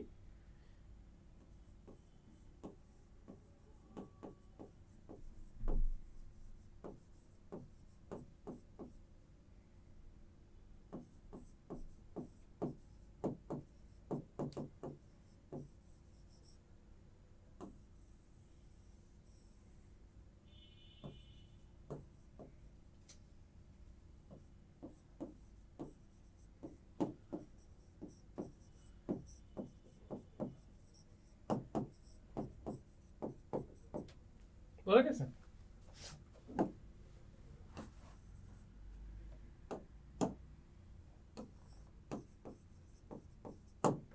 ইম্পর্টেন্ট লাইন, 2 নম্বরে কোশ্চেন আসতে পারে। ওকে, তাই বলি কাজ মানে যে সৌরভহীন পুষ্প, মানে কাজ জিনিসটা অভাবকে রূপ দেয় ইহা সম্পূর্ণভাবে বস্তু জগতে। তাই বলি ভাবকে যে আমরা মন্দ বলেছি, নিন্দা করেছি, তাহা নয়। ভাব জিনিসটা খুবই ভালো, ভাবা ভালো, ভাবা আসলেই অনেক ভালো। না ভাবলে কাজ হবে? তুমি যদি না ভাবো যে কালকে কি করবে, তুমি কাজ করতে পারবা না। তারপরে আসি, মানুষকে কবজায় আনিবার জন্য তাহার সর্বাপেক্ষা কোমল জায়গায় ছোঁয়া দিয়াকে তাকে মাতাইয়া তুলিতে না পারিলে তাহার দ্বারা কোনো কাজ করে না। বিশেষ করে আমাদের দেশে তো ভাব পাগলা দেশে, কবি একদম জায়গা মতো ধরেছে। দেখো, আমাদের মতো ভাব পাগলা দেশে, আমাদের দেশের মানুষ খালি ভাবে না, খালি ভাবেই আছে। কিন্তু আমরা কি তাদেরকে দিয়ে কাজ করাইতে পারি? সবাইকে দিয়ে কাজ করাইতে পারি? সবাইকে যদি কাজ করাইতে পারতাম তাহলে আজকে আমাদের দেশ কত উপরে চলে যেত, এরকম করে উপরে উঠতে থাকতো, কিন্তু পাচ্ছে না। দেখো কি বলেছেন, লাইনটা কিন্তু অনেক ইম্পর্টেন্ট। কোমল জায়গায় ছোঁয়া দিয়া তাহাকে মাতাইয়া তুলিতে না পারিলে, কাউকে যদি আমি মাথায় তুলতে না পারি, তোমাকে যদি আমি পড়ার জন্য এনকারেজ না করতে পারি, তোমাকে যদি বুঝাতে না পারি ভাইয়া এটা পড়লে কিন্তু এটা হবে, তুমি পড়তে বসবে না। পড়ো পড়ো পড়ো পড়ো বললে কাজ হবে? কোনো কাজ হবে না। কিন্তু যখন আমি তোমাকে বুঝাতে পারবো যে এটা পড়লে তোমার কি লাভ হবে, তুমি এটা পড়লে তুমি কিছু জানতে পারবা, তোমার সামনে যে পরীক্ষা আছে পরীক্ষায় তুমি ভালো রেজাল্ট করতে পারবা, তোমার বাবা মা তোমার রেজাল্টে খুশি হবে, তুমি সামনের দিনগুলোতে ভালো একটা পজিশন নিয়ে তুমি ক্লাস 9-এ উঠবা, 9-এ তুমি সায়েন্স পড়ো, আর্টস পড়ো, কমার্স পড়ো, ভালো একটা যে জায়গাতে যাও সেই জায়গাতে এসএসসি দিবা, এসএসসি পরে এইচএসসি দিবা, তারপর একটা ভালো বিশ্ববিদ্যালয়ে পড়বা, বিশ্ববিদ্যালয়ে পড়ার পর নিজের একটা চাকরি তৈরি হবে। দেখো আমি কোথা থেকে কোথায় চলে গেছি, মাত্র পুরো ক্লাস 8-এ আমি তোমাকে বলতেছি চাকরির কথা, যেখানে তোমার টাকা হবে, পয়সা হবে, সব কিছু হবে। এই যে আমি যদি তোমাকে এইটা না বলি, তুমি এই গল্পটা পড়বা? এই গল্পটা কিন্তু পড়বা না। আচ্ছা দূর, গল্পের বই ছাপায় দিয়েছে তাই পড়ছি। কিন্তু চিন্তা করো, তুমি আজকে থেকে 10 বছর পরে যখন তুমি আমার থেকেও বড় জায়গায় যাওয়া, তখন কিন্তু মনে হবে আচ্ছা ওই সময় আমি পড়েছিলাম বলে আমার রেজাল্টটা ভালো হয়েছিল, ওই রেজাল্টটা ভালো হওয়ার কারণে কিন্তু আজকে আমি এই জায়গায়। সো কোমল জায়গায় নাড়া দিতে হবে। কোমল জায়গাতে যখন তুমি আঘাতটা করতে পারবা, এই হৃদয়কে যখন তুমি বুঝাতে পারবা যে না আই ক্যান ডু এনিথিং, আমি পারি, তখনই তুমি এই কাজটা করতে পারবা। So let's go through. শুধু ভাব লইয়াই থাকিব, লোককে শুধু মাথায় মশগুল করে রাখবো, এটা মস্ত বড় বদ খেল। মানে আমি তোমাকে বলতেছি, আমি আমাকে এটাকে চাকরি পর্যন্ত উদাহরণ দিয়ে চলে গেছি, তাই না? কত ভাব তোমাদেরকে আমি ঢুকাইলাম, কিন্তু আমি তোমাকে পড়াইলাম না, খালি বলেই গেলাম, প্রবন্ধ আর পড়াইলাম না। তখন কি কাজ হবে? কাজ হবে না। ওকে,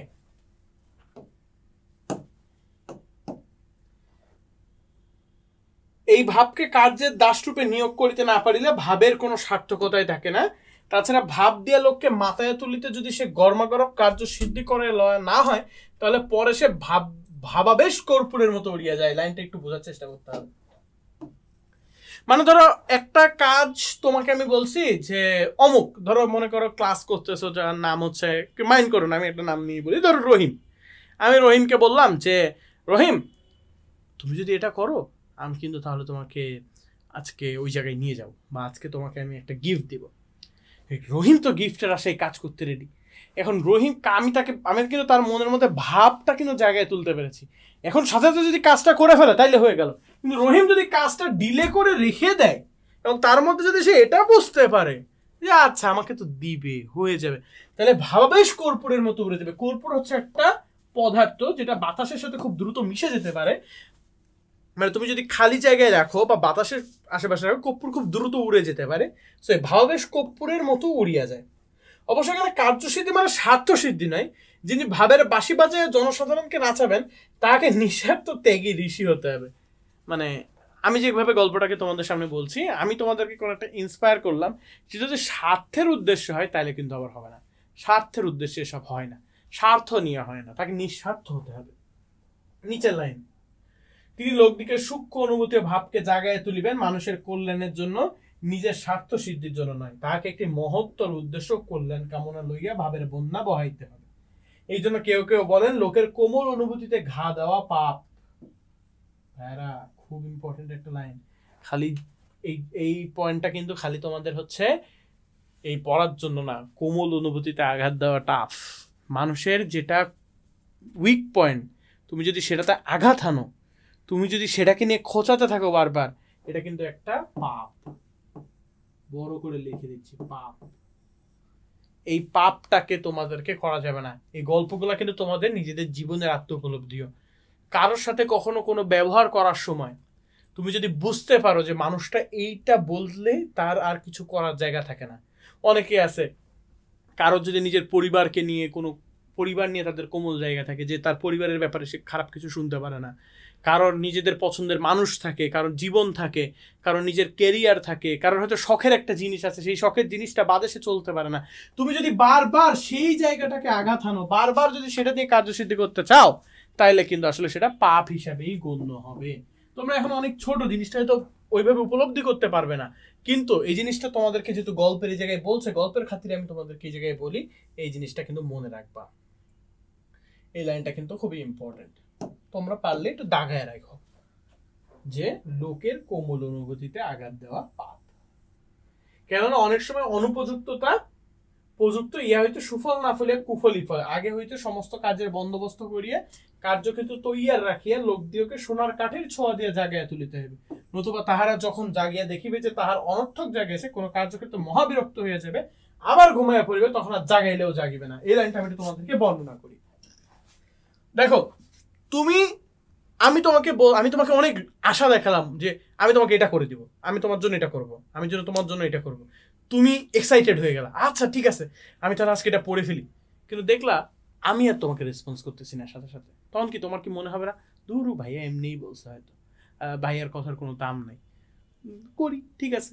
যখন তোমার একবার মনের মধ্যে এই জিনিসটা চলে আসবে যে ভাইয়ার কথা তো কোনো দাম নেই, ভাইয়া খালি বইলেই যায়, পরবর্তীতে তুমি আর কাজটা করবা, পরবর্তীতে আমি তোমাকে ধাক্কাইলে গুতাইলেও কাজটা করবো, তোমার তো মাথায় ওইটাই থাকবে, ভাইয়া তো বলছে।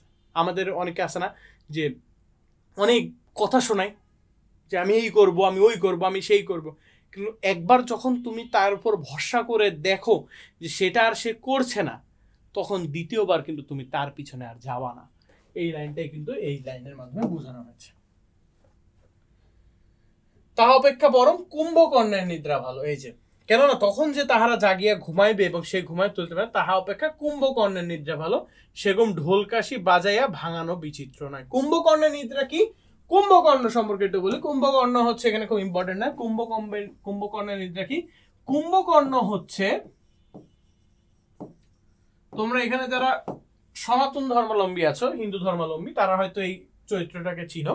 এটা তোমাদের ওই হিন্দু ধর্মাবলম্বীদের একটা চরিত্র যে কুম্ভকর্ণ, সেখানে তাদের গল্পে বলা হয় যে ইনি হচ্ছে, আমি যতদূর মনে পড়ে, আমার যদি ভুল হয় তাহলে তোমরা হচ্ছে ঠিক করে নিও, ক্ষমা সুন্দর দৃষ্টিতে দেখো। সেটা হচ্ছে কুম্ভকর্ণ হচ্ছে সারাদিন ঘুমাইতো, সারাদিন, মানে তার ঘুম থেকে তোলাই যাইতো না, এত এত এত এত ঘুমাইতো যে তার ঘুম থেকে তোলা যেত না, ঢাক ঢোল কাশি বাজায়ও তার ঘুম থেকে তোলা যাইতো না, এরকম মানুষ ছিল কুম্ভকর্ণ।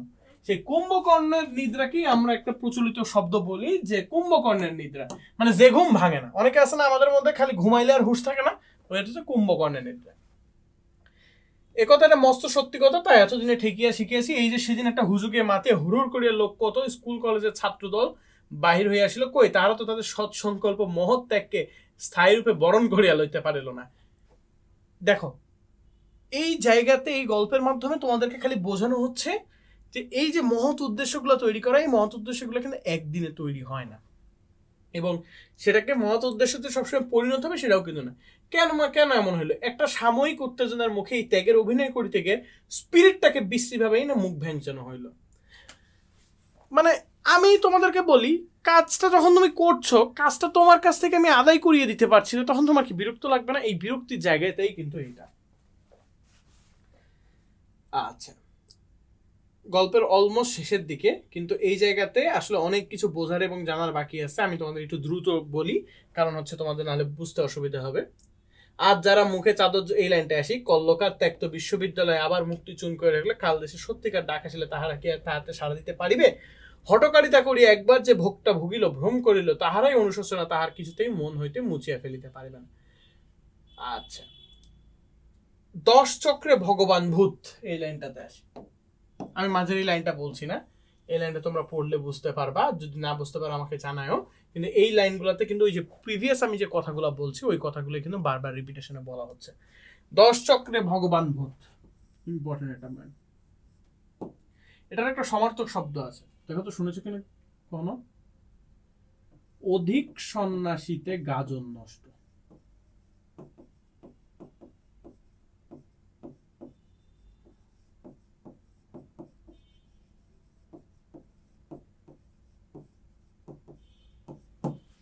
মানে একটা কাজ অনেক বেশি মানুষ ধরে করতে গেলে অনেক সময় সেই কাজটা বিফলে চলে যায়। এটাকে বলা হয় 10 চক্রে ভগবান ভূত। সবাই যদি পণ্ডিত হয় তাহলে কিন্তু কাজ উদ্ধার করা যায় না। তা হইলে এখন উপায় কি? এক কথায় সহজ উপায় যে এখন হচ্ছে জনসাধারণ শিক্ষিত কেন্দ্রের উচিত ভাবের আবেগে অতিমাত্রায় বিহবল না হয়ে কাণ্ডাকাণ্ড ভালো মন্দ জ্ঞান হারাইয়া না ফেলা। আমরা বলিব ভাবের সুরে পান করো ভাই, কিন্তু জ্ঞান হারাইও না, তাহলে তোমার পতন এবং তোমার দেশের পতন, ধর্মের পতন, মনুষ্যত্বের পতন। লাস্ট লাইনে আসি, আবারও সেই পাপের কথা। মনে রাখিও তোমার স্পিরিট বা আত্মার শক্তিকে অন্যের পরিচালনায় নষ্ট করিতে তোমার কোনো অধিকার নেই, তাহা পাপ, তাহা মহাপাপ। এই যে পাপের কথাটা বারবার যেটা বলা হচ্ছে, এই কথাটা কিন্তু তোমরা মনে রাখো। আচ্ছা, তাহলে তোমাদেরকে আমি মাঝে অনেকগুলো লাইন পড়াইনি, তাই না? মানে মনে হইতে পারে ভাইয়া হয়তো দ্রুত চলে যাচ্ছে, কি পড়াচ্ছে ভাইয়া, কি এই জায়গাগুলো পড়াবে না? দেখো, প্রথম থেকে যে লাইনগুলো পড়াচ্ছি এই লাইনগুলো কিন্তু আসলে এই লাইনগুলোর মধ্যেই আছে। এই জন্যই এই গল্পগুলো আমার অনেকবার পড়া আছে। আমি জানি যে তোমাদেরকে কোন লাইনটুক বললে তোমরা পরবর্তী লাইনটুক ধরতে পারবে, কারণ আমাদের হাতে সময় কম, তোমার হাতেও সময় কম, সামনে পরীক্ষা। পরীক্ষার আগে যদি আমি তোমাদেরকে এটা জিনিসটা পড়িয়ে না শেষ করতে পারি, তোমরা বলবো আরে আমার তো সিলেবাস কত কিছু বাকি। কিন্তু একবার পড়া হয়ে গেলে তো তোমার সিলেবাসটা মোটামুটি কমপ্লিট হয়ে যাবে, তাই না? ওকে,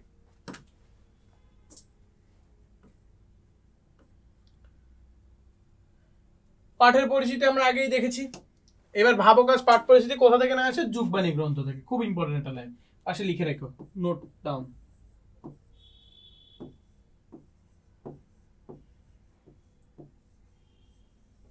যুগবাণী। ভাব ও কাজের মধ্যে পার্থক্য অনেক, মানুষকে উদ্বুদ্ধ করার জন্য ভাবের গুরুত্ব অপরিসীম, কিন্তু ভাব দিয়ে মহৎ কিছু অর্জন করা যায় না। তার জন্য কর্মশক্তি, যেটা বলছিলাম যে খালি ভাবলেই হবে না, কাজ করতে হবে, কাজ করার মধ্যেও শান্তি আছে। ভাবের দ্বারা মানুষকে জাগিয়ে তোলা যায়, কিন্তু যথাযথ পরিকল্পনা কাজে স্প্রিয়া ছাড়া যে কোনো ভালো উদ্যোগ নষ্ট হয়ে যেতে পারে। এই রচনাটিতে লেখক দেশের উন্নতি ও মুক্তি এবং মানুষের কল্যাণের জন্য ভাবের সঙ্গে বাস্তবধর্মী কর্মে জোর দিয়েছেন। এটাই যেটা বলেছিলাম। দেখো আমি যতটুকু বলেছি ততটুকু বলতে, আচ্ছা হ্যাঁ, ততটুকু বলতে কি আমার পুরোটা লেগেছে? পুরো জিনিসটা কিন্তু লাগেনি। আমার পুরো গল্পটার থেকেও আমার এই জিনিসটা জানাটা খুব ইম্পর্টেন্ট আমাদের পরীক্ষার জন্য। ওকে, লেখক পরিচিতিতে আসি। আচ্ছা, লেখক পরিচিতির আগে আমরা একটু জাস্ট কোশ্চেনটা একটু দেখে আসি। কোশ্চেন আমাদেরকে কি বলতেছে? যিনি ভাবের বাসায় বাজিয়ে নাচে তাকে কেমন হতে হবে? লেখক স্পিরিট ও আত্মার জাগিয়ে তুলতে বলেছেন। তুমি স্বপ্নের রাজা হতে পারো, কোটি কোটি টাকা বাড়ি গাড়ির মালিক হতে পারো, কল্পলোকে সুন্দর গল্প হতে পারো, কিন্তু বাস্তবতা এক ভিন্ন এক জগৎ। এখানে বড় হতে হলে পরিশ্রমের বিকল্প নেই। শিক্ষার দ্বারা নিজের সুপ্ত প্রতিভাকে জাগ্রত করে সঠিক কর্মলক্ষ্যের মাধ্যমে বড় হতে হবে। সুতরাং কল্পনার জগতে হাবুডুবু না খেয়ে দেশ ও জাতির কল্যাণে আত্মনিয়োগ করাই মনুষ্যত্বের পরিচয়। উদ্দীপকটি ভাব কাজের যে দিকটি নির্দেশ করে। দেখো প্রথম লাইনটা কি বুঝিয়েছে? ভাব, স্বপ্নের জগতে কল্পলোকে সুন্দর গল্প হতে পারো, এটা কি ভাব। আর কাজ কি? শিক্ষার দ্বারা নিজের সুপ্ত কোন বড় হতে হবে, কল্পনার জগতে হাবুডুবু না খেয়ে, এটা হচ্ছে কাজ। ভাবও পাইলাম, কাজও পাইলাম, গল্পটা পেয়ে গেছি না? গল্পটা কিন্তু আমরা পেয়ে গেছি, এবার এই জায়গাগুলো একটু পরিষ্কার করে নিই, জায়গাটা দেখতে সুন্দর লাগবে। ভাবও পেয়ে গেছি, কাজও পেয়ে গেছি, দুইটা জিনিসই আমরা এক জায়গায় পেয়ে গেছি। এবার লিখে ফেলবো তোমরা তোমাদের মতো সুন্দর করে। কল্পনার জগতে হাবুডুবু না খেয়ে দেশ ও জাতির কল্যাণে আত্মনিয়োগ করে মনুষ্যত্বের পরিচয়। এটা হচ্ছে যে লাস্ট প্যারাটার কথা যেটা বললাম, যে কাজ করতে হবে, কাজ করাতে হবে, কাজ বুঝতে হবে, পড়াশোনা করতে হবে, পড়াশোনা বুঝতে হবে, পড়াশোনাকে কাজে লাগাতে হবে, তাহলেই তোমরা সামনের দিকে এগিয়ে যেতে পারবা। তো মোটামুটি ভাবো কাজ গল্পটাও কিন্তু শেষ। এখন আমরা একটু লেখক পরিচিতি পড়ে আমরা অন্যটায় যাব।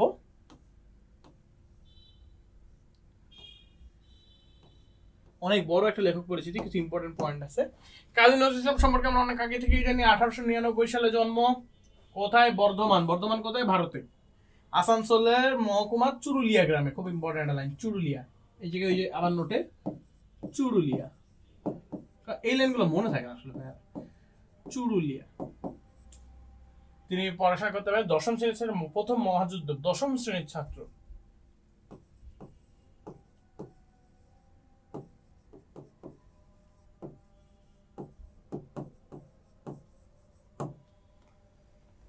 যুদ্ধ শেষ হলো 1919 সালে। বাঙালি পল্টন ভেঙে দেয়। পল্টন হচ্ছে ওই যে আমাদের যে ক্যান্টনমেন্ট গুলো থাকে, ওই ক্যান্টনমেন্ট গুলোকে আসলে বাংলায় পল্টন বলে। নজরুল কলকাতায় ফিরে এসে সাহিত্য চর্চা করেন। বিজলি পত্রিকা, আগেরটাই কি ছিল ওইটাতে মনে আছে? শরৎচন্দ্রতে আমরা কি পড়েছিলাম? ভারতী পত্রিকার, এবার কি? বিজলি পত্রিকা। তার বিদ্রোহী কবিতাটি প্রকাশ হয়। বিদ্রোহী কবিতা কোনটা? ওই যে যেটা আমি তোমাকে প্রথমে বললাম, সেটা হচ্ছে বিদ্রোহী কবিতা। তো এই বিদ্রোহী কবিতা, তারপরে কিন্তু তিনি আসলে এই জায়গাতে শিফট করেছেন সাহিত্য চর্চায়, বিদ্রোহী কবি বলা হয়। এবং এই জায়গাতে দু একটা ইম্পর্টেন্ট লাইন আমি বলে আমি শেষ করি এই গল্পটা। 1976 সালে বাংলাদেশের নাগরিক পান। 72 সালে বাংলাদেশের কবি হন। তার কবিতার নাম কি? অগ্নিবীণা, বিশের বাসী, সাম্যবাদী, সর্বহারা, সিন্ধু হিন্দুল, চক্রবাক উপন্যাস হলো, মৃত্যু খোদা, কুয়েলিকা। গল্পগ্রন্থ হলো ব্যথার দান, রিক্তের বেদন।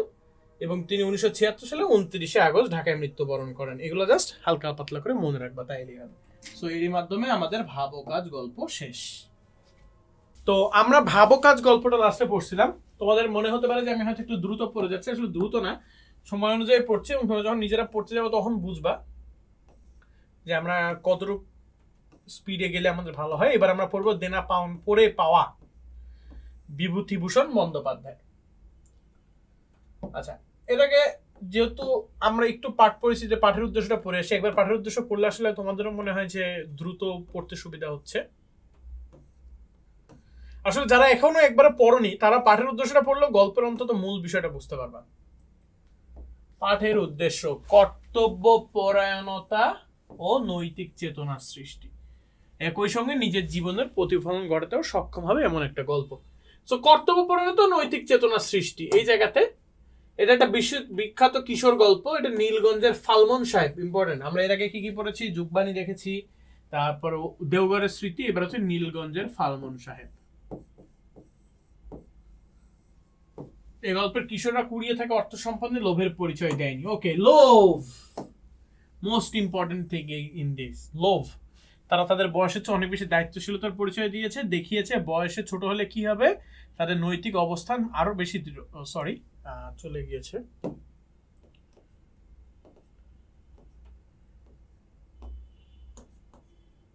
হ্যাঁ, আরো বেশি দৃঢ়, এটাই প্রকাশ করেছেন।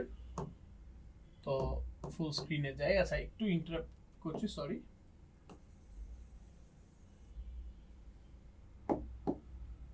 ওকে, আচ্ছা, সরি ফর ইন্টারাপশন।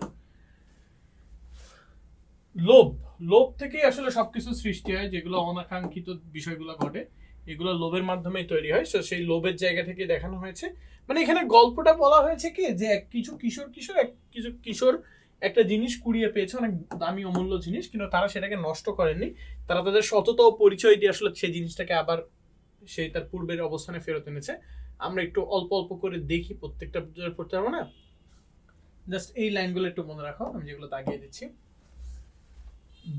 বৈশাখীর সময়, কাল বৈশাখীর সময় আমাদের ছেলেবেলার কথা, বিধু, সিধু, নিধু, তিনু, বাদল আরো অনেকে, এই নামগুলো মনে রাখবে। বিধু, সিধু, নিধু, তিনু, বাদল। বেলায় বেশি নেই। বিধু আমাদের দলের মধ্যে সবচেয়ে বড়, সে হঠাৎ কান খাড়া করে বলল, ওই শোন। আমরা কান খাড়া করে শুনলাম। কিরে? বিধু আমাদের কথার উত্তর দিলাম, তখন কান খাড়া করে রয়েছে। ওই শোন, দূর পশ্চিম আকাশে ক্ষীণ গুড়গুড়ে মেঘের আওয়াজ। নিধু তো আছে, ও কিছু না। বিদ্যুৎ ধমক দিয়ে, কিছু না মানে? তুই বুঝিস কিনা, বৈশাখ মাসে পশ্চিম দিকে ওরকম মেঘ ডাকার মানে কিছু জানিস? ঝড় উঠবে, এখন জলে নামবো না, কাল বৈশাখী। আমরা তো সকলে ততক্ষণ বুঝতে পেরেছি ও কি বলছে। কাল বৈশাখী ঝড় মানে আম কোরানো, ইম্পর্টেন্ট। তোমরা কেউ আম কুড়িয়েছ কাল বৈশাখী ঝড়ে? যখন কাল বৈশাখী ঝড়ে তখন সবাই আম কুড়াতে যায় না, যারা গ্রামে থাকো, বা একটু ঝড় হলে আম কুড়াতে যায় না, আম পরে। বারুজ্জেদের, ইম্পর্টেন্ট লাইন, বারুজ্জেদের মাঠের বাগানের চাপাতুলের আম এই অঞ্চলে বিখ্যাত, ইম্পর্টেন্ট লাইন। কি সময় এই সময়ে পাকে? ঝড় উঠলে তার তলায় সবাই বললাম, তার তলায় ভিড়ও তেমনই, যে আগে গিয়ে পৌঁছাতে পারে তারই জয়। ওকে, কিন্তু তখন রোদ পালা দিব্যি রয়েছে, আমাদের অনেকের মনের মধ্যে সন্দেহ তখনও দূর হয়। আচ্ছা, তোমরা কি স্লাইডটা দেখো। ঝড়ের বৃষ্টির লক্ষণ তো কিছু দেখা যাচ্ছে না, তবুও বহু দূরাগত ক্ষীণ মেঘের আওয়াজ শোনা যাচ্ছে। ওরই ক্ষীণ সূত্র ধরে বোকার মতো চাপাতুলি যাওয়া কি ঠিক হবে? বিধু আমাদের সকল সংশয় দূর করে দিল, যেমন সে চিরকাল আমাদের সংশয় দূর করে এসেছে। কে সংশয় দূর করে এসেছে? বিধু। বিধু কি সবচেয়ে বয়সে বড়, তাই না? বিধু বিধু ওকে, নাও, চিরকাল সংশয় দূর করে এসেছে। এরপর আমাদের সন্দেহ রইল না, আমরা সবাই ওর সঙ্গে চললাম। অল্পক্ষণ পরে প্রমাণ হলো ও আমাদের চেয়ে কত বিজ্ঞ। ভীষণ ঝড় উঠলো, কালো মেঘের রাশি উড়ে এসে লাগলো পশ্চিম দিকে। বড় বড় গাছের মাথা ঝড়ের বেগে লুটিয়ে পড়তে লাগলো, ধুলোতে চারিদিক অন্ধকার হয়ে গেল। একটু পরে ঠান্ডা হওয়া হলো, ফোটা ফোটা বৃষ্টি। এখানে জাস্ট এই প্রথম 2 পৃষ্ঠায় কিছুই না, তাদের নিজেদের পরিচয় দিয়েছে, কালবৈশাখীর পরিচয় দিয়েছে, আবহাওয়ার পরিচয় দিয়েছে, কোথায় আম কুড়াতে যায় সেটার পরিচয় দিয়েছে। গল্পে ঢুকবো আমরা কখন? একটু পরেই। তো মেইন গল্পে চলে যায়। এখন পর্যন্ত এগুলো সব হচ্ছে তোমার কি হয়েছে না হয়েছে, এগুলা ইম্পর্টেন্ট লাইন থাকলে আমি বলে দিচ্ছি। আগে যেরকম 2-1টা বলেছি, যেমন এখানে একটা ইম্পর্টেন্ট লাইন আমি দেখেছিলাম, পাকা নোনা গাছের নোনা গাছের ডাল কোথা থেকে উড়ে এসে পড়েছে? কাঁটাওয়ালা সাইবাবলার ডালের পথে কাটা ভক্তি। কিসের কাটা? সাইবাবলা। সাইবাবলা হচ্ছে যেটার কাটা থাকে অনেক।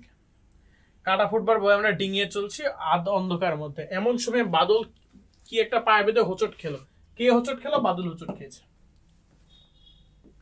আমরা যখন তোমাদেরকে এমসিকিউ স্পেশাল ক্লাসগুলো নিব তখন এই জিনিসগুলো আরো ক্লিয়ার করে বলবো। ওকে, দেখতো কি জিনিস? ডবল টিনের ক্যাশ বাক্স। ওরে বাপরে, যেটা বলেছিলাম পাঠের উদ্দেশ্যে, কি পাওয়া যাবে? একটা অমূল্য জিনিস পাওয়া যাবে। অমূল্য জিনিসটা কি? ডাবল টিনের ক্যাশ বাক্স, টাকা করি থাকে।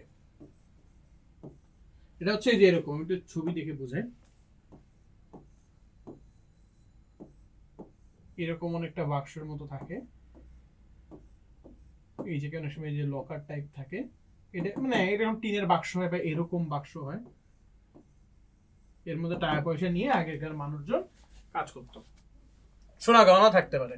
টিনের ক্যাশ বাক্স হাতে আমরা দুজনে সেই অন্ধকারে তেঁতুল তলায় বসে পড়লাম। কোথায় বসে পড়লাম? তেঁতুল তলায় বসে পড়লাম। Important line. দুজনে এখন কি করা যায়? ঠিক কি করতে হবে? এখানে বসে আম যেহেতু প্রিয় বস্তু, এত কষ্ট করে জল অগ্রাহ্য করে যা কুড়িয়ে এনেছি তাও এক পাশে অনাদৃত অবস্থায় পড়েই রইল, থলেতে বা দড়িতে বোনা গোজেতে। বাদল বললে, কেউ জানে না যে আমরা পেয়েছি। তা তো বটে, কে জানবে আর? এখন কি আর বলা যায়? বাক্স তো তালাবদ্ধ। এখনই ইট দিয়ে ভাঙি যদি বলিস তো। ও না জানি, তুই আর আমি দুজনে জানবো, খুব খুব সন্দেশ খাবো। লোভটা তাইলে কিসের? সন্দেশের। দেখেছ, খুব সন্দেশ খাবে। লোভ কিন্তু কাজ করেছে। আমি এই লাইনগুলো দ্রুত পড়ছি কারণ হচ্ছে এই লাইনগুলো তোমরা বইতেও পড়তে পারবে। খুব সন্দেশ খাবে। এই জিনিসটা কি? সন্দেশ খাওয়াটা কি ঠিক? একজনের জিনিস কুড়িয়ে পেয়েছে, সেটা থেকে আমি সন্দেশ খাবো? এটা কোনো কথা হলো? ছি। যাই হোক, তোমরা হলে কি করতে বলো তো? সন্দেশ খাইতে? সন্দেশ খাওয়া যাবে না ভাইরা, ফেরত দেওয়ার ব্যবস্থা করতে হবে। ওকে, আমের তেঁতুল গুড়িটার আড়ালে গিয়ে আশ্রয় নিলাম। তেঁতুল গাছে ভূত আছে সবাই জানে, কিন্তু ভূতের ভয় আমাদের মন থেকে চলে গিয়েছে। অন্যদিনে আমাদের দুজনের সাধ্য ছিল না এই সময় গাছতলায় বসে থাকি। বাদল বললো শীতে কেঁপে মরছি, কি করা যাবে বল, বাড়ি কিন্তু নিয়ে যাওয়া যাবে না, তাহলে সবাইকে ভাগ দিতে হবে, সবাই জেনে যাবে, কি করবি? আমার মাথায় কিছুই আসছে না, ভাঙি তালা, ইট নিয়ে আসি, তুই এখানে থাক। না, তালা ভাঙিস না, ভাঙলেই তো গেল, অন্যায় কাজ হয় তালা ভাঙলে। ভেবে দেখ, কোনো গরিব লোকের হয়তো আজ তার কি কষ্ট হচ্ছে, রাত ঘুম হচ্ছে না, তাকে ফিরিয়ে দেবো বাক্সটা। কি এই যে একটা মহৎ চিন্তা ভাবনা, এটা একটা মহৎ চিন্তা। কোনো গরিব লোকের হবে হয়তো আজ তার কষ্ট হচ্ছে, কারণ এটা তো তার অনেক সাধ্যের একটা জিনিস হতে পারে, তাই না? বাদল ভেবে বললে ফেরত দিবি? দেবো ভাবছি। কি করে জানবি কার বাক্স? সে মতলব বার করতে হবে, অধর্ম করা হবে না। এক মুহূর্তে দুজনের মনই বদলে গেল, দুজনেই হঠাৎ ধার্মিক হয়ে উঠলাম। বাক্স ফেরত দেওয়ার কথা মনে আসতে অদ্ভুত পরিবর্তন, বাক্স নিয়ে জল ভেজে বাড়ি চলে এলাম। বাদলদের বিচুলি গাদায় লুকিয়ে রাখলাম, মোস্ট ইম্পর্টেন্ট। বা কোথায় লুকিয়ে রাখলাম? বিচুলি গাদায়, বিচুলি গাদায়। তারপর আমাদের দলের এক গুপ্ত মিটিং বসলো বাদলদের ভাঙা নাট মন্দিরের কোণে। কোথায়? নাট মন্দিরের কোণে। এটা কোথায় মিটিং বসেছে? নাট মন্দিরের কোণে। বর্ষার দিনে, এগুলো লাইনগুলো কিন্তু দাগিয়ে রাখো। বর্ষার দিনে আকাশ মেঘে মেঘাচ্ছন্ন, ঠান্ডা হাওয়া বইছে। জ্যৈষ্ঠ মাসের প্রথম। কবে? জ্যৈষ্ঠ মাসের 1 তারিখে। অনেক সময় এরকম এমসিকিউ যখন কঠিন কোশ্চেন করেন তখন এরকম কোশ্চেন হয় যে কোন দিনে হয়েছিল, তাহলে পহেলা জ্যৈষ্ঠ। বৈশাখ জ্যৈষ্ঠ আষাঢ় শ্রাবণ ভাদ্র আশ্বিন কার্তিক অগ্রহায়ণ পৌষ মাঘ ফাল্গুন চৈতের সেই জ্যৈষ্ঠ। জ্যৈষ্ঠ বানানটাকে আমি ঠিক লিখেছি? হ্যাঁ ঠিক লিখেছি, ঠিক আছে। ওকে, ব্যাং ডাকছে নরহরির বষ্টমের ডবায়। ব্যাং কোথায় ডাকছে? এই খুব ইম্পর্টেন্ট, এই এমসি এগুলা লাইনগুলা। ব্যাং ডাকছে কোথায়? নরহরির বষ্টমের ডোবায়। মিটিং বসেছে কোনে? নাট মন্দিরের কোণে। রেখেছিল কোথায়? বিচুলি গাদায়। কাদের? বাদলদের বাড়ি। আমাদের সর্দার বিধুর নির্দেশ মতো মিটিং বসেছিল, বাক্স ফেরত দিতেই হবে, আমাদের প্রথম ও শেষ প্রস্তাব। মিটিং এসে প্রস্তাব পেশ করার আগেই মনে মনে আমরা সবাই মিটিং ঠাউরাতে বাক্স মালিককে খুঁজে বের করা। কারোর মাথায় কিছু আসে না, এই নিয়ে জল্পনা কল্পনা, যে কেউ এসে বলতে পারে বাক্স আমার, কি করে আমার প্রকৃত মালিককে খুঁজে বের করবো, এই নিয়েই গল্প। মেইন গল্পের মধ্যে আমরা ঢুকে পড়েছি। এরপরে কিভাবে সেই বাক্সটা পেল এটাই আমরা জানবো। বিধুর হুকুম অমান্য করার সাধ্য আমাদের নেই। বিধু কি হুকুম করেছে? ঘুড়ির মাপে কাগজ কেটে নিয়ে আই দেখি, প্রকৃত মালিককে খুঁজে বের করব। মতলব বার করেছি। 2-3টে কাগজ মেপে ওর সামনে হাজির করলো, লেখ বড় বড় করে বড় হাতে লেখা, বুঝলে আমি বলে দিচ্ছি। আমরা একটা বাক্স করে, ওই যে নিখোঁজ সংবাদ দেন এরকম, বিদূষিত নিতে না, আমাদের নাম থাকবে না বুঝি। এর মধ্যে বন্ধুদের মধ্যে হিংসার শেষ নেই বাবুরে। আমাদের নাম ভালো খেলে বিদুর বললে লিখে দাও, ভালোই তো, ভালো নাম সবারই লেখো। 3খানা কাগজে নদীর ধারে রাস্তায় 3 বেলা আঠা দিয়ে দিল। 2-3 দিন কেউ এলো না, কেউ এলো না। 3 দিন পরে কালো মতো রোগ একটা চণ্ডী মণ্ডপে সাজালো। কোথায় এসেছে? চণ্ডী মণ্ডপের সামনে। আমি তখন সেখানে বসে আছি। নাম কি? ইদির ভীষণ। কার নাম? ইদির ভীষণ। ইদির ভীষণ কার নাম? আমার নাম। কেন, কি চাই? তাইলে গল্পের লেখকের নাম কি? ইদির ভীষণ।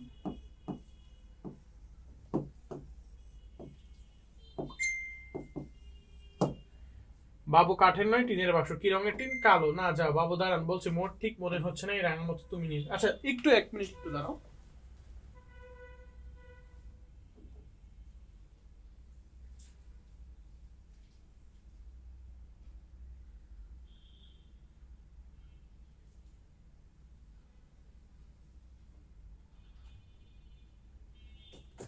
Sorry for the interruption.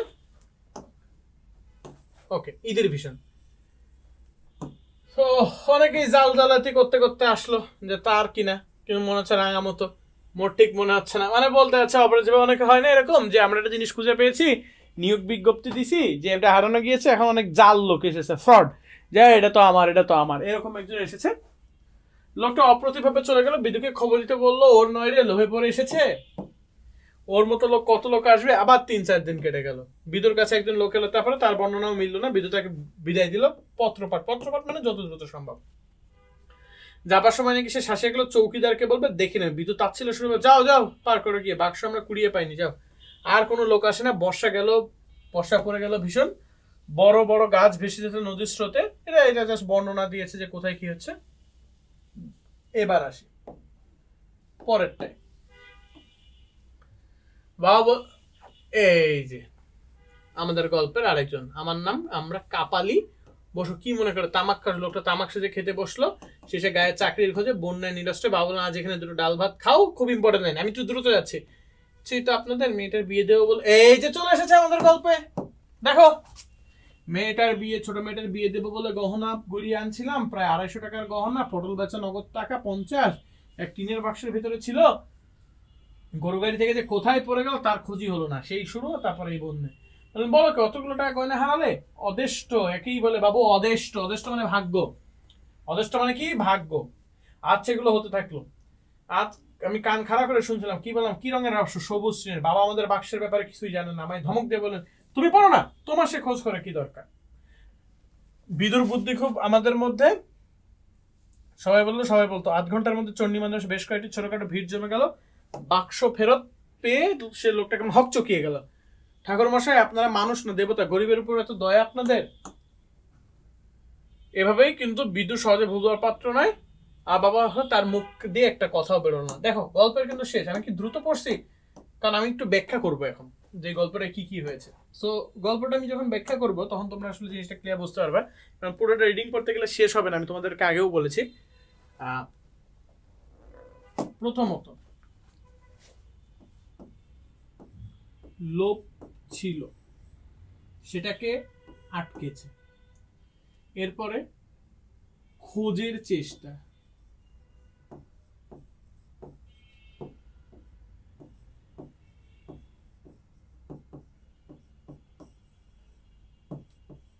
অপেক্ষা,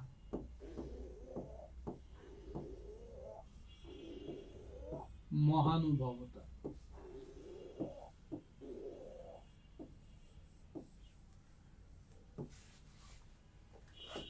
এই কয়টা জিনিস আমি লেখাটা দ্রুত সরাই দিলাম, কারণ এই কয়টা জিনিস তোমাদের পয়েন্টে বুঝতে হবে।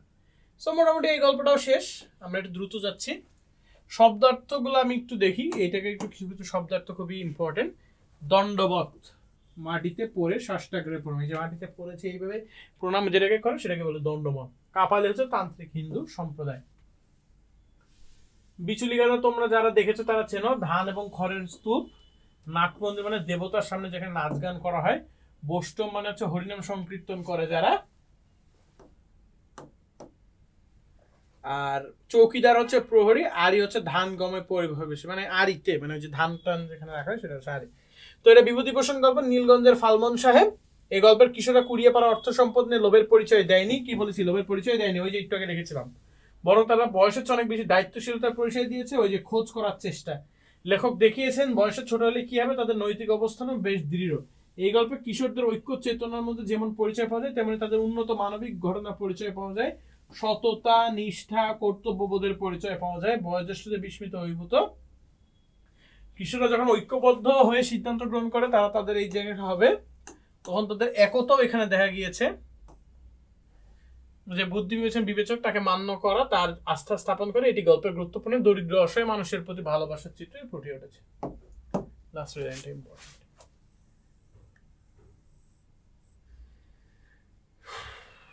কাদের বাগানে আম কুড়োতে যে বারুজ্জেদের।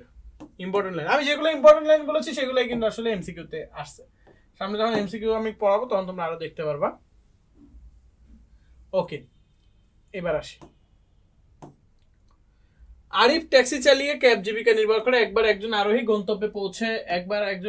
গন্তব্য পৌঁছে দিয়ে সে বিশ্রাম নিচ্ছিল। সহসা গাড়ির ভিতর দৃষ্টিতে সে দেখলো মানি ব্যাগ সিটের উপরে আছে। মানি ব্যাগ, এখানে মানি ব্যাগ, ওইখানে কি ছিল, ডবল টিনের ক্যাশ বাক্স। মিল পাচ্ছ? মিলগুলো দেখো। সে সন্ধ্যে অবধি অপেক্ষা করলো। নিরুপায় পত্রিকা অফিসে গিয়ে সম্পাদককে বিজ্ঞপ্তি ছাপিয়ে দেওয়ার জন্য বললো। ওর মতো লোক কত আসবে, এই কথাটি অর্থ কি বোঝানো হয়েছে? ওর মতো লোক কত আসবে বলতে বোঝানো হয়েছে ওই যে লোকটা, যে ওই কি বলে, কিছু ফ্রড লোক এসেছিল না, লোভে পড়ে, লোভের কারণে যারা এসেছে, যাচ্ছে তাহলে যে নিয়ে আসি, এরকম লোভের কারণে যারা এসেছে তাদের মতো লোক কত এসেছে এটা বোঝাতে হয়েছে। উদ্দীপকের আরিফের কোন যুক্তিতে বিদ্যুতের সাথে তুলনা করা যায়? এই যে হারিয়ে একটা পড়ে পাওয়া জিনিস পেয়েছে, সেটা নিয়ে সে লোভ করেনি, তারপরে সে ওইটাকে নিয়ে হচ্ছে নিজের কাছে রেখে দিয়েছে, পত্রিকায় খবর দিয়েছে, অপেক্ষা করেছে। তো এই জায়গাগুলোতে আসলে তাদের মিলটা পাওয়া গিয়েছে। কলেবরে ক্ষুদ্র হলেও আরিফের চটুরি পরিপূরক গল্পের মূল স্রোতকে ধারণা করে। কলেবরে ক্ষুদ্র, কলেবরে মানে বিষয়টা অত বড়ভাবেও না মিললেও আরিফ চরিত্রটি কিন্তু পরে পাওয়া গল্পের মূল সুর। পরে পাওয়া গল্পে যেগুলো বলা হয়েছে, সততা, নীতি, কর্তব্যপরায়ণতা, মানুষের জানমালের রক্ষা করা, এই জিনিসগুলো কিন্তু আসলে আরিফ এবং পরে পাওয়া গল্প দুইটাই মূল তত্ত্ব। এটা জাস্ট তোমরা বর্ণনা করতে পারবে। ওকে। সন্ধ্যায় দেখা গেল নিজেদের ছাগলের সাথে অতিরিক্ত আরেকটা ছাগলে আঁচালে ঢুকেছে। এশার নামাজ পার হয়ে গেল, কিন্তু কেউ খোঁজ নিতে না। দাদু বল, না না, চুপ করে থাকা ঠিক হবে না, এক কাজ কর, রফিক শফিক বেরিয়ে পড়ো, প্রতিবেশী নাবিলার তালিমকে সাথে নিয়ে দুইজন দুদিকে যেও, মসজিদ থেকে চোঙ্গা নিয়ে গায়ে ঘোষণা। চোঙ্গা হচ্ছে মাইকে টাইপের একটা জিনিস।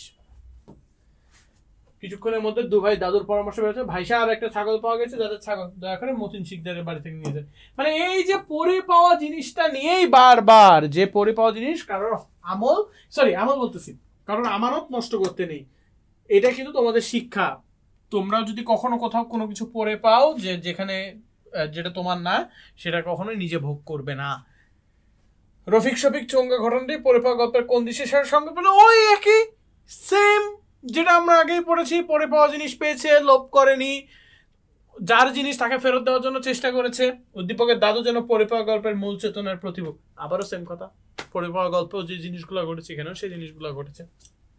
চলে আসলে লেখক পরিচিতি, দেখো কথাগুলো কিন্তু সেমই।